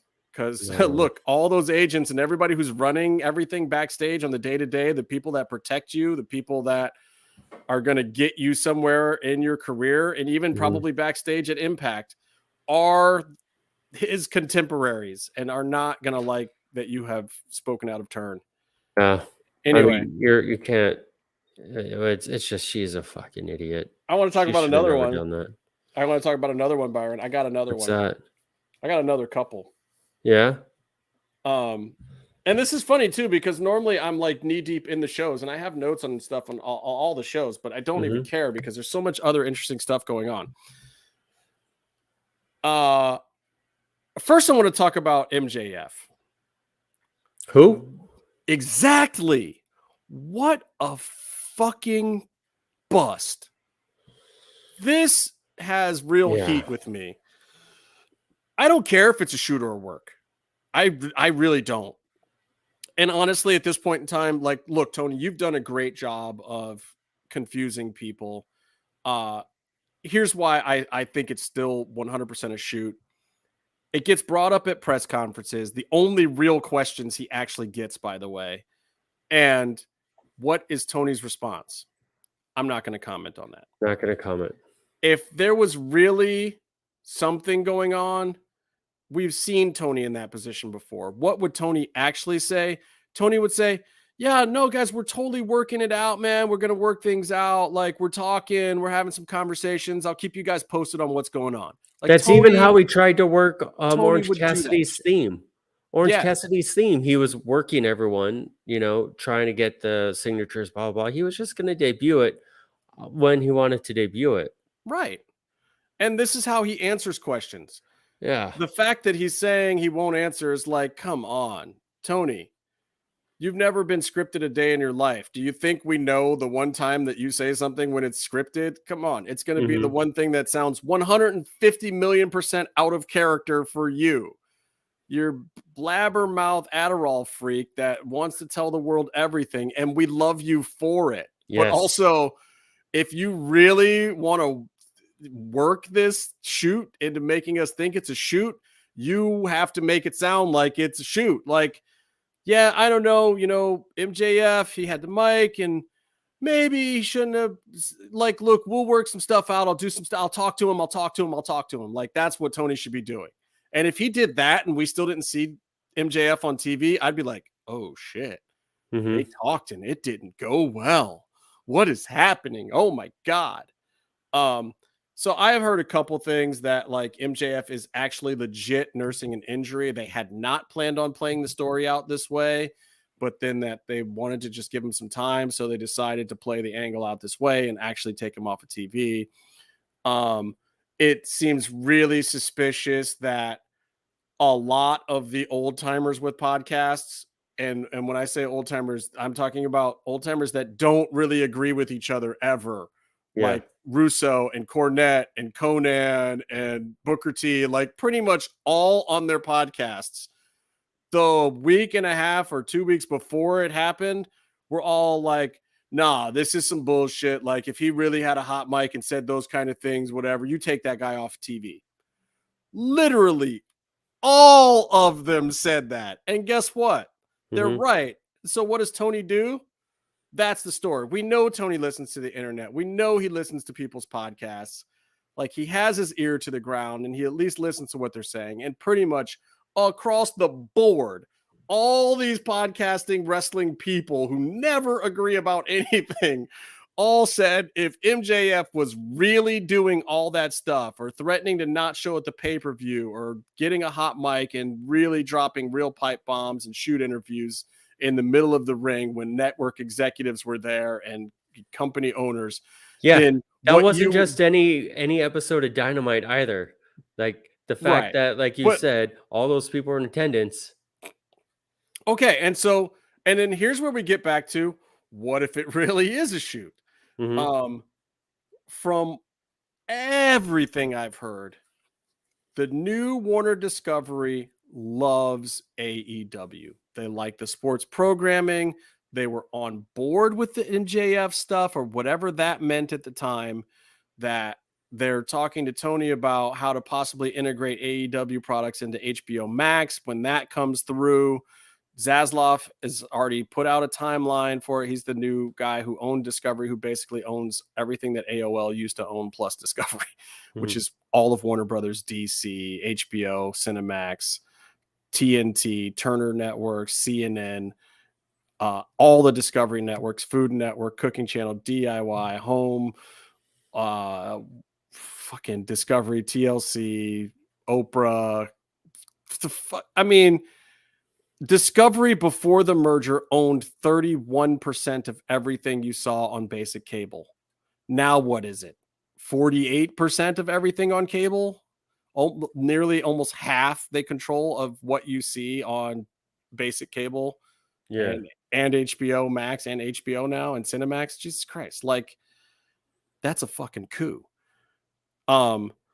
Anyway, there's no sign out there from anyone in Discovery Warner corporate or anyone at Discovery having an issue with the MJF thing. And that's not the kind of thing that would just stay one-on-one between Tony and the company. Like there's shareholders and boards and other people, and that kind of information gets out. Like when they're not happy with a product, especially something that happens live on the air, that shit is news. It gets out.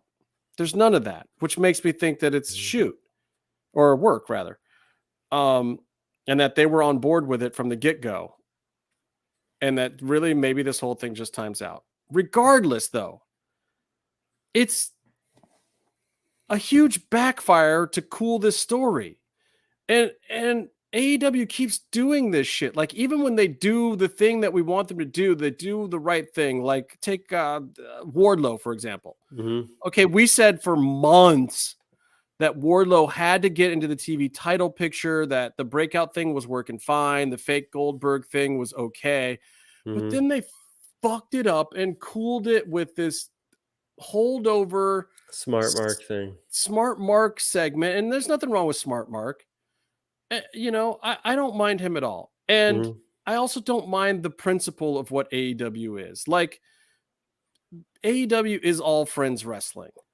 Like, if you're going to start a company, like people forget where AEW came from, man. It came from a bunch of dudes who were like, hey, Dave Meltzer or whoever, we bet you that with just our buddies who are so cool in this wrestling game, we can put 14,000 people in the United Center, wherever the fuck it was. That's the principle for their company. And when they start the company, everyone's like, oh, this is going to be awesome because all these dudes are so cool. And then like, here it is 3 or 4 years later, and you're mad when they put themselves and their friends over. Yeah. Who the fuck is going to start a wrestling company and not put themselves or their friends over? That is the point. My issue with them isn't if they put over Orange Cassidy or TJ Marshall, which is not nearly as cool as Max Dupree. Mm-hmm. I don't mind them doing that. Oh, what is oh wait, his shoot name's on here. Oh yeah, Cross is saying he's got to come on the show. Now he tells me I'm done with the show. Like, you're not coming on tonight, buddy. Catch me next week, Cross. No, he's not. He's just saying that he wants to come on at some point in time because I texted him happy birthday, and I texted him earlier today. Hey, do you want to come on tonight? Oh, like, dude, he's just not on our time schedule. He's not. We're gonna have to go out of our way to get him on the show. He's gonna want to do it like 2:00 on a Thursday. He had time to send me a meme of how much he wanted to murder me. But Cross, put on some clothes, bro. I like your Instagram. I don't want to block you. Put on a shirt. I don't know if he has any shirts that fit him anymore. The boy is swole right dude now. Is jacked right now. He needs to be one of Max Dupree's male models with the hair and all that and the stuff. They need to have a match. That'd be the big comeback. No, he should work for him and then turn on him. Cross is a heel, damn it. He's a heel. As much as I want to cheer for him, he's a heel. He's a son of a bitch. All right, so anyway, the MJF thing with the Wardlow thing, like, in All Friends Wrestling, I get it. I don't mind a slow build. I don't mind pausing something, but keep the story. Like, we've got the All Friends Wrestling thing, but it can't just be the Young Bucks randomly having the titles. What is the Young Bucks story right now? I mean, what is Orange Cassidy's story? Why do I care about these people? Like, Wardlow had a story. Yeah. They fucked it up for a beat. And then by the time he got the TV title, it wasn't as big as it should have been. And even if the matches in between there had just been some other kinds of squash matches with dudes feeding and him doing all the power bombs and not the hokey security gimmick people's court thing, it wouldn't have cooled him. It would have been fine. Yeah. And now we've got this thing where MJF turned into the biggest thing in the world. Here's my issue. If he's legit hurt, just tell me. Because if you took him off of TV when he's popping numbers like that, I don't care what he's saying. Even if you're trying to body check him and put him in his place, don't hurt your show to do it. Like, put the kid out there, give him something else, dock him money, fine him, whatever. If it was really a work, maybe cool him off of TV for a week or two and just let him know, like, you can't grab my hot mic and go ham like that, bro. Sorry, you're off TV next week.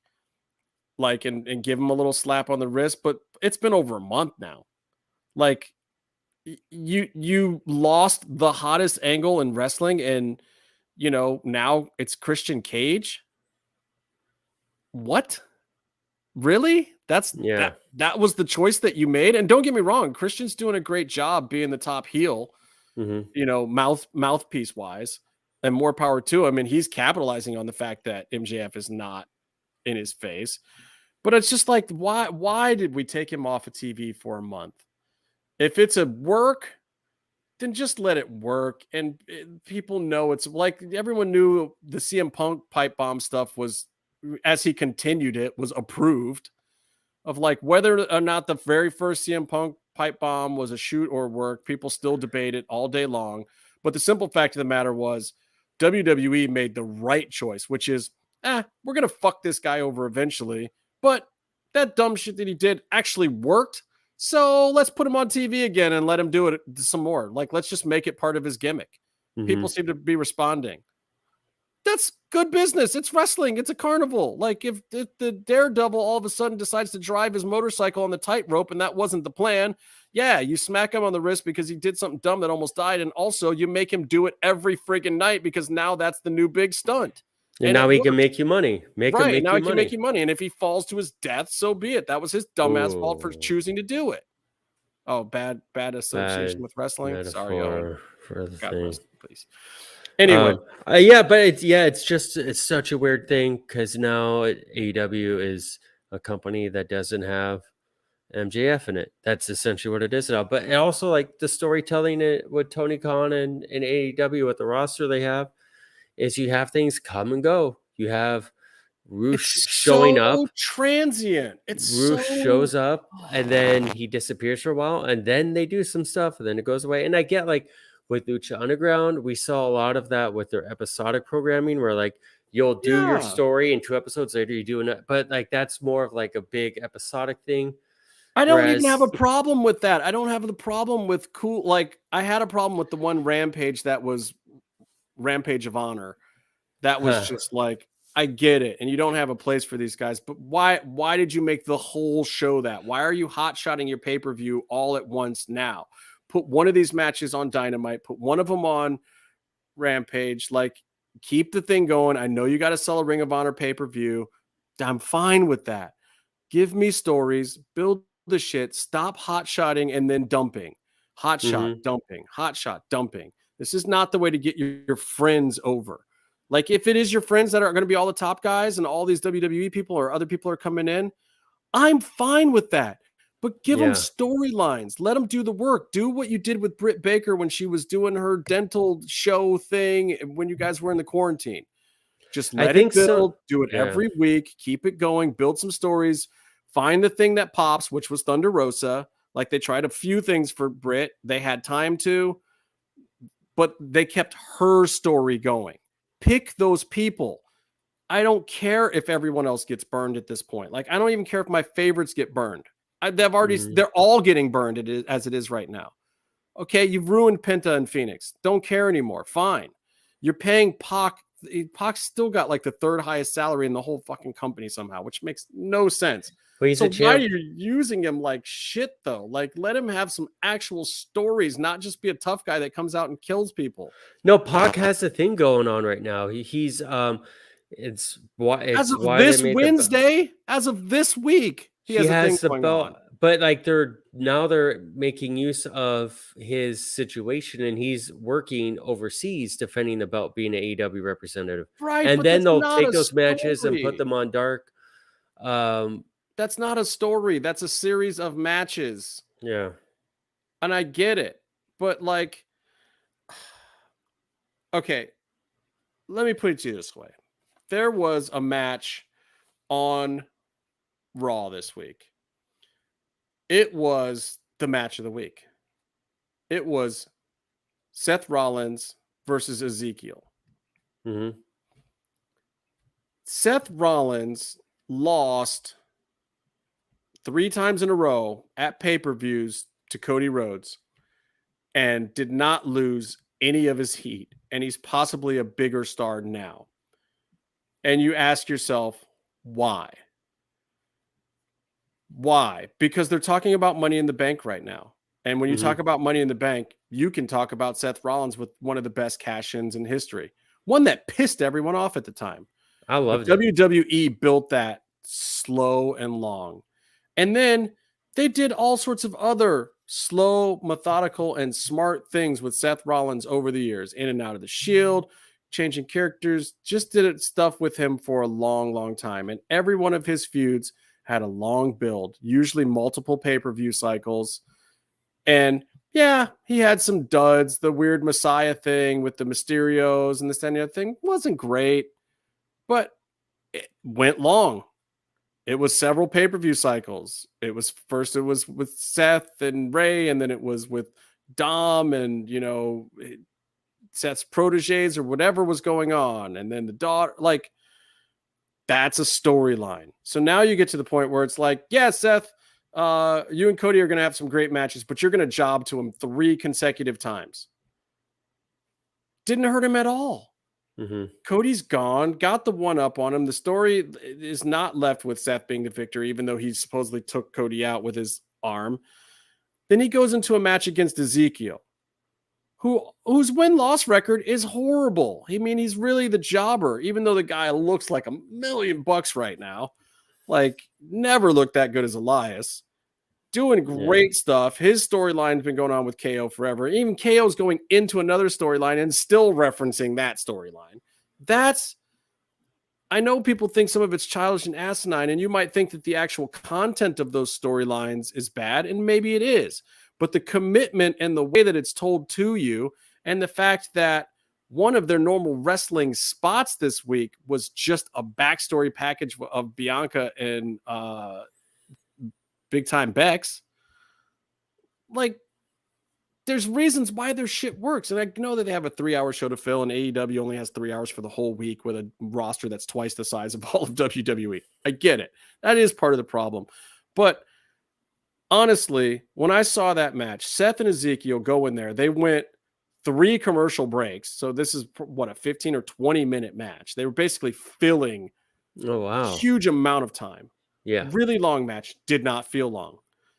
The work rate was phenomenal. The move sets, both of those guys. Like, honest to God, Ezekiel looks like Kenny Omega did 3-4 years ago. Kenny Omega is coming back, by the way. Great. Yeah, I saw that. We'll see. And that's like a big AEW storyline. It's huge. We've been waiting for it forever. There's been a few things that have been like on hold because of injuries, and like a few hundred things, things. And they got lucky that they were able to basically continue D-Bryce thing with Cesaro just walking right into it, which was amazing. Yeah. I'm sorry, Claudio. I can't say Castagnoli. You have to say it like Schwarzenegger. Claudio. Imagine BC. Claudio Castagnoli. Imagine VCC having AEW champ and Ring of Honor champ. But also, I think it is interesting that Tony recently tweeted something or said something and kept referencing it, Punk as the champ, their champ, even though Mox is their interim champ. Yeah, it's a funny situation. It's like, look, you guys are basing this on the Dana White thing. You guys should actually go and take some notes from Dana White, because Dana White is very careful to treat his interim champions like they are the champion until the other guy can show up again. Like, for as long as the other guy's off the map, the other guy doesn't exist. It's the interim champ. It's the IC. Yeah. I do think that we're kind of seeing what Mox had envisioned for his original run, where he would just wrestle everyone and everywhere. Yeah, he's got nothing to lose with this particular belt at this time. Which is, And his headspace is so much better. Like, the poor guy, it was a terrible time for him to do a run in a lot of ways, and the pressure that was on him, and still just basically being fresh off the WWE thing and getting his ass kicked, and him and Renee try to have babies and shit. Like, it was not the best time for the poor guy to get the belt, even though that was a good plan on Tony's part. Yeah. But I don't know. Like, dude, I remember back to like Carlos Condit being like the interim champion, and to this day, people still feeling like he was an actual champion because of it. And there's been a few of them, like in UFC, where people have held interim titles, and in people's minds, they were just the champ, even though there was still some other guy that was just out injured. And then they would come back, and half the time those interim champs would lose to the original champ. But like, make it mean something. Like, if he's the interim guy, talk about him like he's the champ. Don't talk about the other guy right now. This is part of Tony's thing, though. He's banking so much on CM, and CM's his buddy now. It's all friends wrestling. Yeah. Well, And it's also like, fine. I get, but Mox is he's one of the just- friends. Just let him have the fucking run, bro. But I also get like CM Punk is like supposed to be kind of the figurehead of AEW that he's always wanted from the beginning. You got to treat him like that superstar too. And I get that. And so that's what came to mind to me first when I saw that, was that, oh, like he still wants to keep some shine on Punk. He still wants to take care of him in that regard. Yeah, You but know? that's a mistake. It's a mistake. Yeah. Because Let the biggest problem with AEW right now is that everything has cooled. Mhm. What to you, like, when I say hot angle, what is the hot angle at AEW right now? To me, I think it's I think the hot thing for me personally, it's Swerving Your Glory and Team Taz. It's those guys, and it's the belts, but it's also And congrats to Swerve and Keith on Oh, yeah. actually that's so great. But then you have Ricky Because Starks. but you know why? You know why Tony almost has to do that? Because look at that tag division. Just the weird antics of Swerve, kind of fucking with Keith Lee a little bit, Yeah, literally doing his indie gimmick to from your 6 T, years to the T of ago, what you said. is a better storyline than anything else they've got going. It creates Yeah. intrigue, it creates interest. It's an actual story of like, is Keith Lee going to keep trusting this dude? Is this dude just playing with him, or is he Yeah. really going to screw him over? Like, we love him, but is he a heel? That's great. It's exactly what we were talking about a while ago. Like these guys, for all those reasons, are the most interesting hot thing going on right now in the company, because not just the tag division in my mind, No, it's the because whole company. the whole idea, or the whole like synergy between Swerve and Keith Lee being an actual really good tag team. They're not two guys who are put together because of any number of similarities. Well, I mean, I think that they they have. were put together just because there was nothing better to do with them when they both came in. 'Cause, But yeah, they both it they came in at the works. same time. They both have the same sort of history. They both And Swerve's actually a really good But- tag wrestler. Like, he tags in a lot of indies and a lot of places. Like, Oh, he's in just so fact, he's smart. got he just won other indie tag belts, like Defy or something else. He just won I think it goes with someone I think else, it not goes- even with Keith Lee. I think it goes well beyond that, where he is just he's so smooth in the ring, but he's so smooth because he's so much smarter than anyone else in the God, ring. I loved him in Wrestle which Circus. That was it also holds his him stuff back. there was so good. Yeah, And MLW too. That had to have held him back in WWE, and that held Chris Yeah. Hero back, because they're like, no, the more you know of and have confidence of what you're doing, the more they want to deconstruct you, push you down. He doesn't do their thing. I mean, this is still the problem that Ricochet's having. Like, Ricochet, even in the IC title picture, he's just not.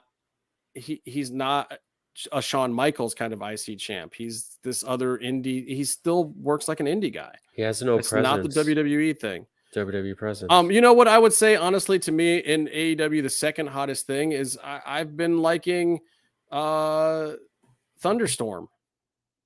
I just think it's kind they're of a great. fun, interesting angle. It's a weird little chemistry. It makes you kind of question things, but it's like the same thing as the Keith and Swerve thing. Mm-hmm. It's almost the exact same storyline. They're both working, and the way that AEW spaces their stories, sometimes out by 2-3 weeks at a time, like they're not really, you don't feel the similarities because they're not, everything is so disjointed, which is kind of funny because again, AEW has had this issue before with the whole like, dissension in the big group thing where they had like 4 groups doing that at the same time and they were all the hot angle. But let me Yeah. ask you this. So what's the hot angle in WWE right now? I don't pay attention to it at all. Take a guess what the hot angle is. I mean, Austin Theory. That's one of them. What's he doing what is he going to do if Cena's not around? He's fighting the other guy that doesn't have his guy around, RK Bro. He's fighting Oh, bro. Riddle. I don't know. I mean, I have so many other things that I'd rather watch that I don't really pay attention. I mean, I don't have time to invest in a whole bunch of their 3 hours, 5 hours every week. Well, or yeah, something. but I mean, like, look, their hot angles are super obvious. It's Brock and Roman, because that's been their hot angle for 5 years. But it's still hot because Roman's hot, not because of Brock.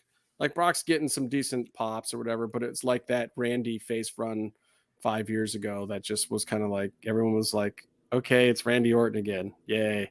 Mhm. We like Randy. Yay. Brock's kind of getting a little bit of that. And then you've got Street Profits and Usos, which is fucking fire. And They're great, going but for ages now. Aren't they teasing? Isn't it storyline that they're teasing Montez breaking away from Dawkins? Yeah. But that's what I'm saying. Like, this is an angle that started even before RK Bro started feuding with the Usos. Mhm. Street Profits were always in that angle. It's the long play.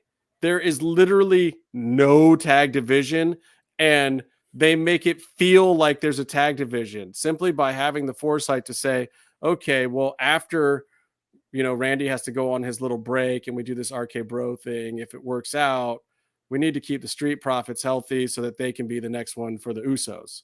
And they had that kind of foresight, and they did it, and it works. And it's been the hot angle for months. Like these angles started before WrestleMania. We're like 4 pay-per-views after that now. Yeah.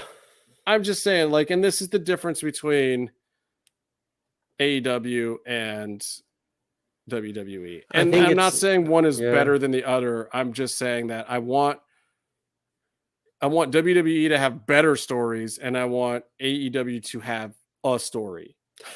Yeah, I mean, I think it's different audiences that they're really going for. I really like that sort of everything is slapped together as like, oh, what are the matchups going to be this week? Maybe with AEW. But then I felt like that with Lucha Underground, but then also you get to the show and you'd be like, oh, this match really does play into that match from 3 weeks ago. And then it's going to play into this thing that might happen 2 or 3 weeks from now. And I'll be on the lookout for it. I won't know when it's coming.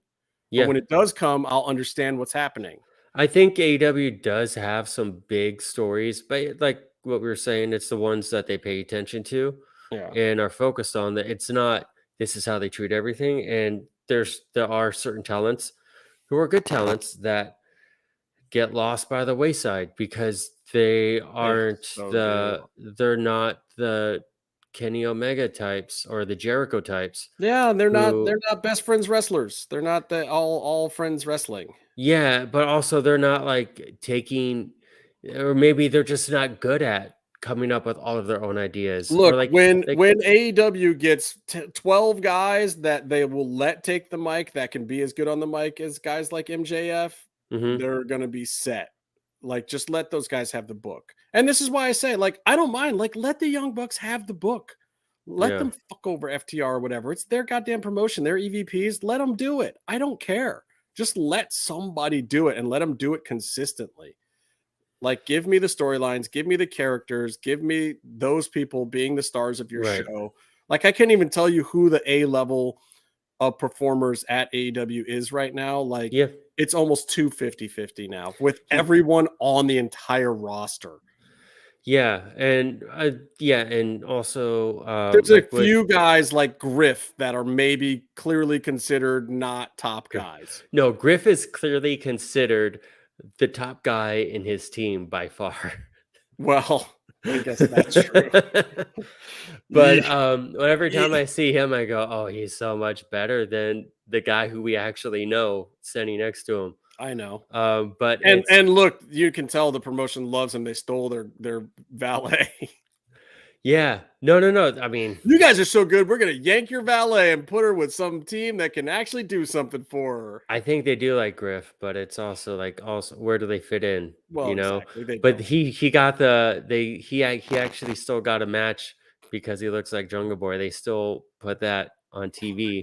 which was hilarious. And they try to give him some heat too, which is hilarious. It's like, no, just let the dude be a jobber. It's fine. If you're using JD Drake as a fucking jobber who is 20 times more experienced than him, like, you know, they use Matt Sydal as a jobber, and I'm like, oh my God, Matt's so good right now. The guy's literally at the height of his career. Somebody please push him. And like, it's what, Impact pushing him? Oh.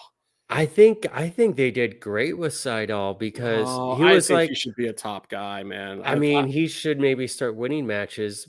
Dude, like, but he should be in there feuding with Wardlow and Scorpio Sky and the TV guys. Like, I think you could really push him as a top mid-level guy, like an IC champ level guy. Yeah. Oh, he earned it. I think especially for the AEW body style and type and work style. Sydal's really good, and I think he's got decent mic skills now too. I really think you could do something with that guy. He's got a good look, his action in the ring, like him and Sammy Guevara are always fire too. Like, I think that was kind of wasted. All right, one last thing. I think he was also mentoring though. As well. Yeah, he was. No, and he's a great. That's the other thing. He's a great dude. Like, everybody loves him in the locker room too. And that's also why Christian Cage is the top heel. He needs to be the top heel because the whole purpose of the whole thing is to make Jungle Boy a star, and he's been like the biggest dud out of the whole original roster. Yeah, and now's the time, and we'll see if Cage can do it. Which I don't know if it'll last, but we'll see. All right, so here's the last thing I want to talk about: Santana. Oh God. The fuck. I had such high hopes for him. He had such a natural charisma, such a natural promo, and also like him and Ortiz. He's cracked it under the pressure, right? Yeah, him and Ortiz, like they got their shit together. They got in great shape, as JR would tell you every time he sees them, and they're doing great stuff. And then they do the breakaway from Inner Circle. They get their matches with Jericho. They get to cut their own promos. And every time Santana got the shine, Santana was the guy between him and Ortiz. He was like the guy. He was the one that we were supposed to gravitate towards. Right. And so my question, every moment. My question is, like, what happened? Like, for those who don't know what's going on, Santana's contract is up soon. He's publicly talking about that. He's actually doing a bunch of stuff that contractually he's not supposed to be doing. Yeah. But he's basically all but pretty much announced that he doesn't want his contract renewed. I believe an offer was made to him. He didn't like that offer. He hasn't been liking creative that was pitched to him that Ortiz actually was kind of behind. There is legit heat between the two of them. He's feeling like Ortiz didn't back him up, but I don't think Ortiz's contract is up at the same time. That's weird. I don't think it is, though. They were signed as a tag team. I know, but I don't think their contracts are up at the same time. Maybe Ortiz already took some kind of renewal. Maybe that's by that, not like different month, but like got an extension. Yeah. And so whatever's happening, like Santana feels like Ortiz didn't go to bat for him, didn't do a Naomi, which I can't say is wrong. Like, look, man, you guys are a great tag team, but also to each his own. Like, if Ortiz is feeling it and wants to stay and likes the direction and likes playing second fiddle to Jericho and doing some of this other stuff, which he does seem fine with. He seems comfortable in that role. I mean, they did not get the belts, the tag belts. They did not get a solid program with the Lucha Brothers, which who knows if, the Santana. But they're huge stars. No, I'm just saying, like, these are the things, like, but maybe they would have gotten the Lucha Brothers program if Santana didn't already burn the bridge before the House of Black story ended. Right. But still, they're always heavily featured and protected by Jericho. And then they got their big singles matches with Jericho in the split. They're getting their time. And don't get me wrong. Blood and guts. I felt like they could have done more. We've even talked about it on this show a few times, but then we shut up about it because they always do seem to give them enough to keep us going. And honestly, I feel like they've been better represented than the Lucha Brothers a lot of the time. Like, the Lucha Brothers had weird injuries in and out, and Pac was in and out. Like, so Death Triangle came and went a couple times. Like, I feel like Santana and Ortiz got a better run than those guys, than a lot of the tag teams. Even FTR had a really dark spot where they got jacked because they had weird injuries and shit going on. And they came in super strong and they got cooled off. And now they're I feel like they've been right there in the mix the whole time with top level storylines on TV more than a lot of people. A lot of people like Scorpio Sky had a fucking belt and was on every other week. And those guys were still on every single week. They were heavily featured in both Blood and Guts matches, which is like one of the big time AEW gimmick matches. They're in my mind, they are associated with the top level of AEW. So I don't know exactly what's going on with Santana, but I know from the people that I've talked to that the heat is real. Ortiz is now pissed at Santana for being pissed at him. So now there's legit both way heat. I thought it was just coming off of Santana and Ortiz was like, whatever. But no, I guess Ortiz, which is not making the locker room very happy now. Yeah. Because now there is legit heat. They haven't been really focusing on it on TV or anything. There's just, so basically, hate to tell you guys, but Proud and Powerful is done. Santana's going to just not be there one day and they're never going to address it. I think he's going to go out with some bad blood. And honestly, here's the other thing. Where does Santana go? Didn't they have heat when they left Impact? And like even Conan had a little bit of heat with some of the people there and has squashed it over time. I don't know. I mean, Santana isn't going anywhere for a year at least. I mean, you saw him in the Blood and Guts match. He did 1 year Uranagi and then was done for the match. Also, way to cause waves and be the dickhead going out on an injury. Now you're gonna get nothing. That's brutal, bro. Now he has to tell. I hate that for him. It's a shitty situation for him. You don't want to wish injury on anyone, but he's also he's in a spot where or to hurt your contractual, value like that too. Like, it's just what's one of the unfortunate things about freelance industries. Like, bro, that just sucks. But won't AEW cover the injury? Not if the contract's up. I mean, maybe they'll cover some of the medical stuff, but they're not going to disability him. He's not going to get a regular paycheck. They're just going to help pay for the rehab. He's not going to get paid if his contract's over. Right. But and that's like he went up to TK in theory and said, I'm not going to renew.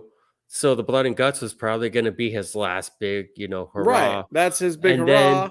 And then he blows out his knee in all these ways. And it's like, and if Tony's going to help him rehab his knee. He's not going to just leave the guy out in the cold, but also he's not going to give him his guaranteed contract. Yeah. I mean, the way I would approach this is hopefully cooler heads prevail. And I would, as Santana, ask about Ring of Honor.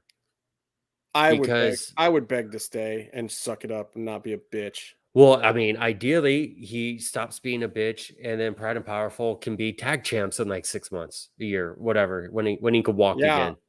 It's just unfortunate. It's unfortunate. That's what everyone wants to see. Ortiz is going to be fine without him too, and that's the other thing. It's just and where's he going to go? Even if he was healthy, Impact, he's not going to WWE. There's no interest. Not WWE. I mean, at his age, with NWA, now his leg doesn't work, so. It ain't going to be AAA because it sounds like Conan is taking Ortiz's side. So you think that Santana would show up in AAA? Like, Conan doesn't need a guy like that. Maybe he starts working House of Glory and becomes a trainer there or something. Just sticks with his Northeast. That's not a terrible route, but I mean, you're making a fifth the money you were making in AEW because you got aggro about your situation. Like he could do that and still be an AEW part-timer or something. Like what could have possibly been his big deal? Like what could he have been hating on that much? Well, he's supposed to have some sort of interview or something. He's gonna speak soon or something, and we can find out. But from what I read, I don't have insider scoops or anything. I just saw someone ask on Reddit what was going on. These guys aren't working tag matches anymore. They're not standing next to each other in promos. And someone, wrestlers, a lot of wrestlers will have lots of fans as friends on Facebook too, especially the ones who spend a lot of time on the indies. And Yeah. There was word that like at Show some friends. yeah, and like some people were saying that they saw like they were putting two to two together. There's got to be beef. They saw at some point Santana started doing those passive aggressive, emo Facebook meme posts. People talk shit behind your back, but they won't blah blah blah, whatever. Those sorts of high school type things. Like he started going down that road. Yeah. And it's like it's disappointing, but we're all human. Maybe he doesn't have to continue to go down that way, and maybe there's a reason that we don't know and it's not our business. But I do. Yeah, and I agree. I feel like the whole thing is unfortunate. I feel bad for Santana, even though I feel like Santana is the one making the mistake here, from what I've heard. Like, we don't know the Yeah. whole story, can't claim to. I've talked to a few people that knew a little bit about what's going on backstage, but I also don't claim to have the best sources because I'm not a dirt sheet. Like, I'll tell you what the things I hear, but I know people who are low level guys in the back, or, every now and then I talk to an agent or a talent or a performer. But also when I talk to these people, I'm not digging for news. In fact, a lot of times, and I think I originally heard about the Santana thing because somebody else was telling me, like, oh man, did you hear that Santana had beef? And that's Yeah. just the thing, like I have friends at all these shows now, and I get little nuggets of information. Though I gotta say, it sucks for me that Cody and Brandy left AEW because I used to get good stuff.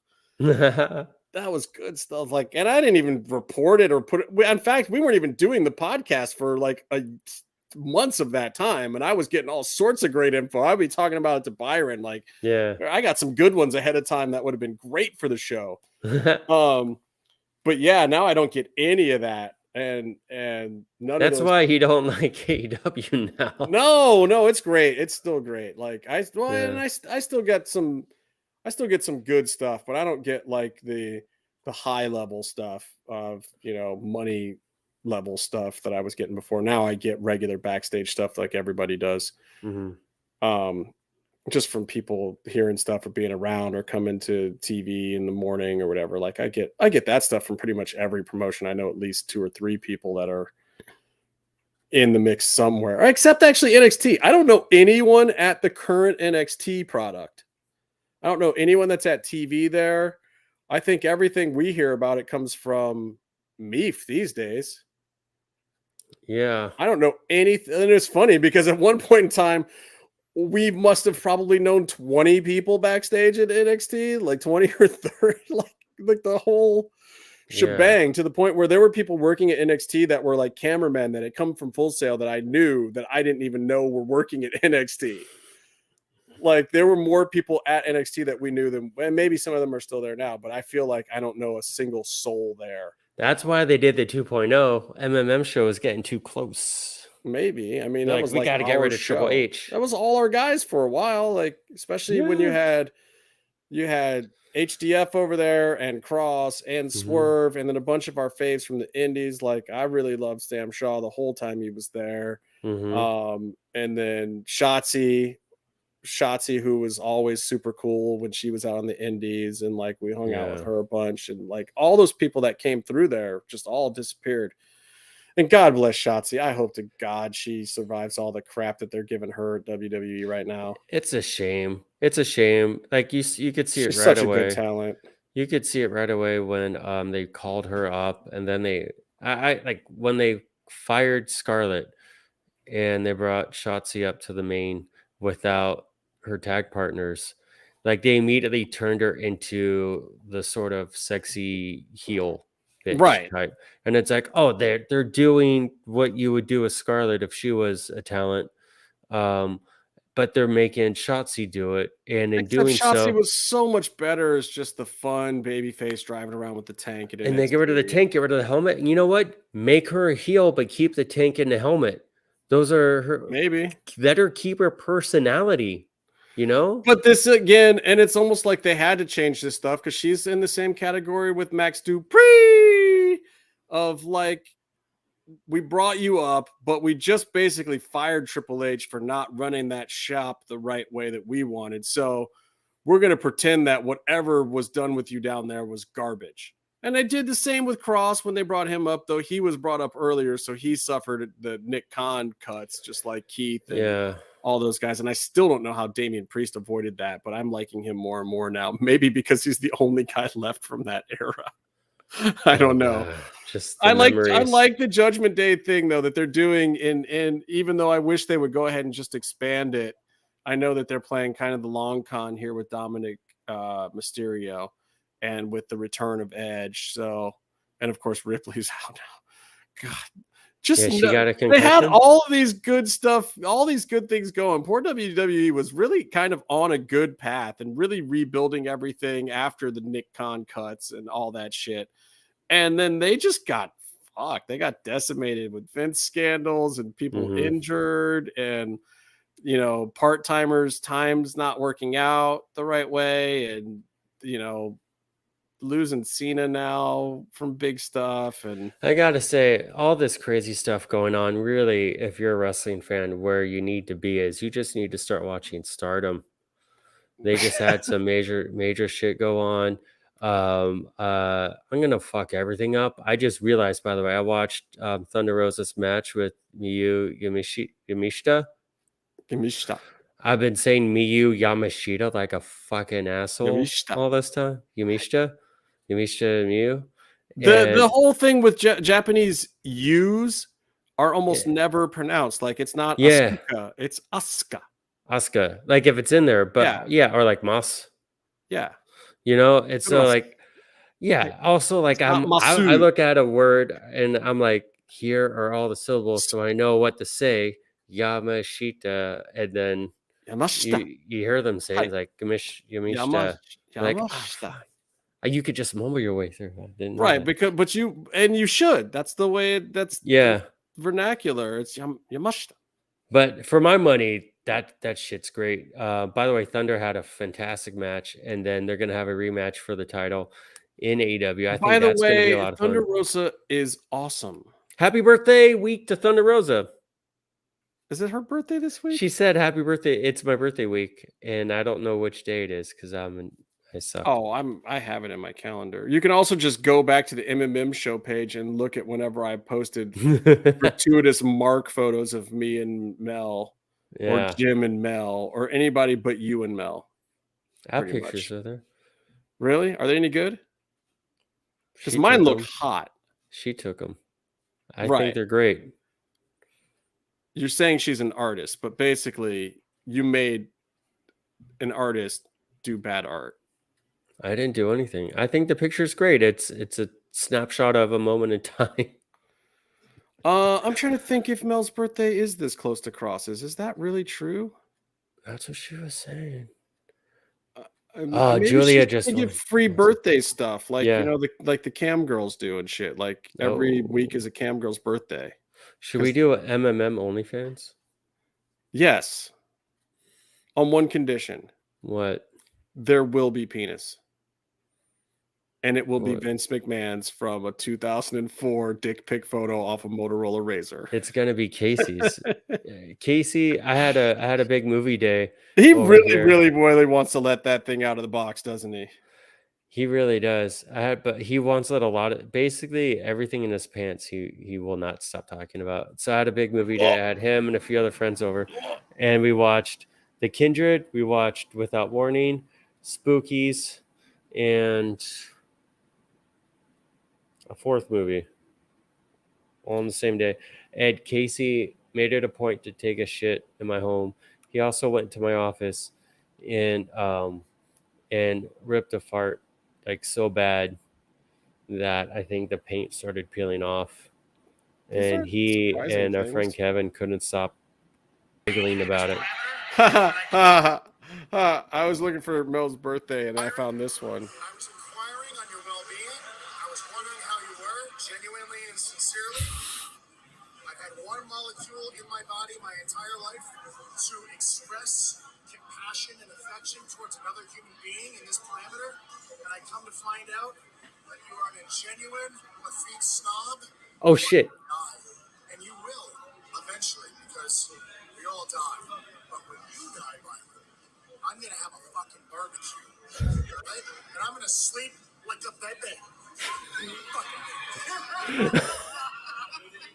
That's fucked One up. of the best promos, just random Cross promo, just because Cross walks by, me and Jim are there, and we've been talking to him and Marty and whatever, and all of a sudden, we've been there for hours with Cross, and then he's just like, where the fuck's Byron?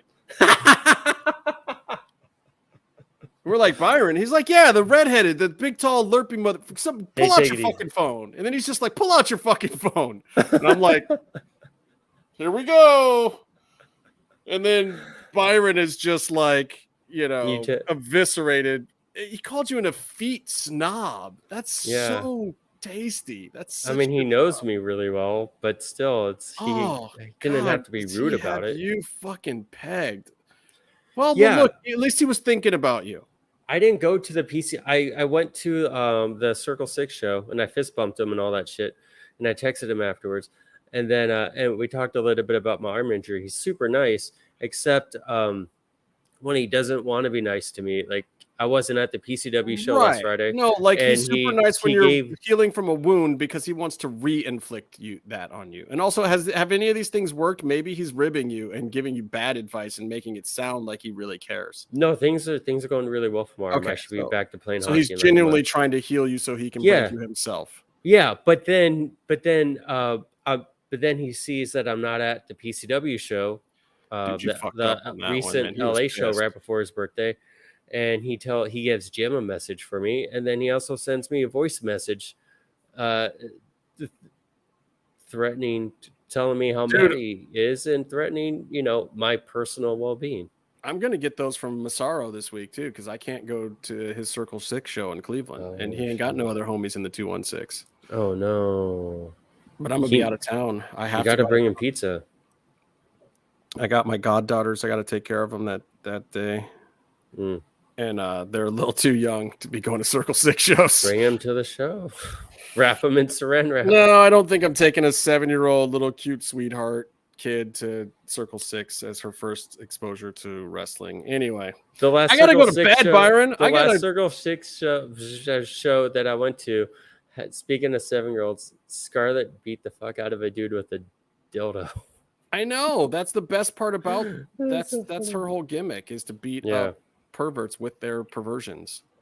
I think that is absolutely the way that the women should be getting back at the bad things that business has done to them over the years. Hell yeah. Hey, Byron. What's up? What do you want to talk about now? Do you want to know what I have to say about that? Stay calm and stay in the mix.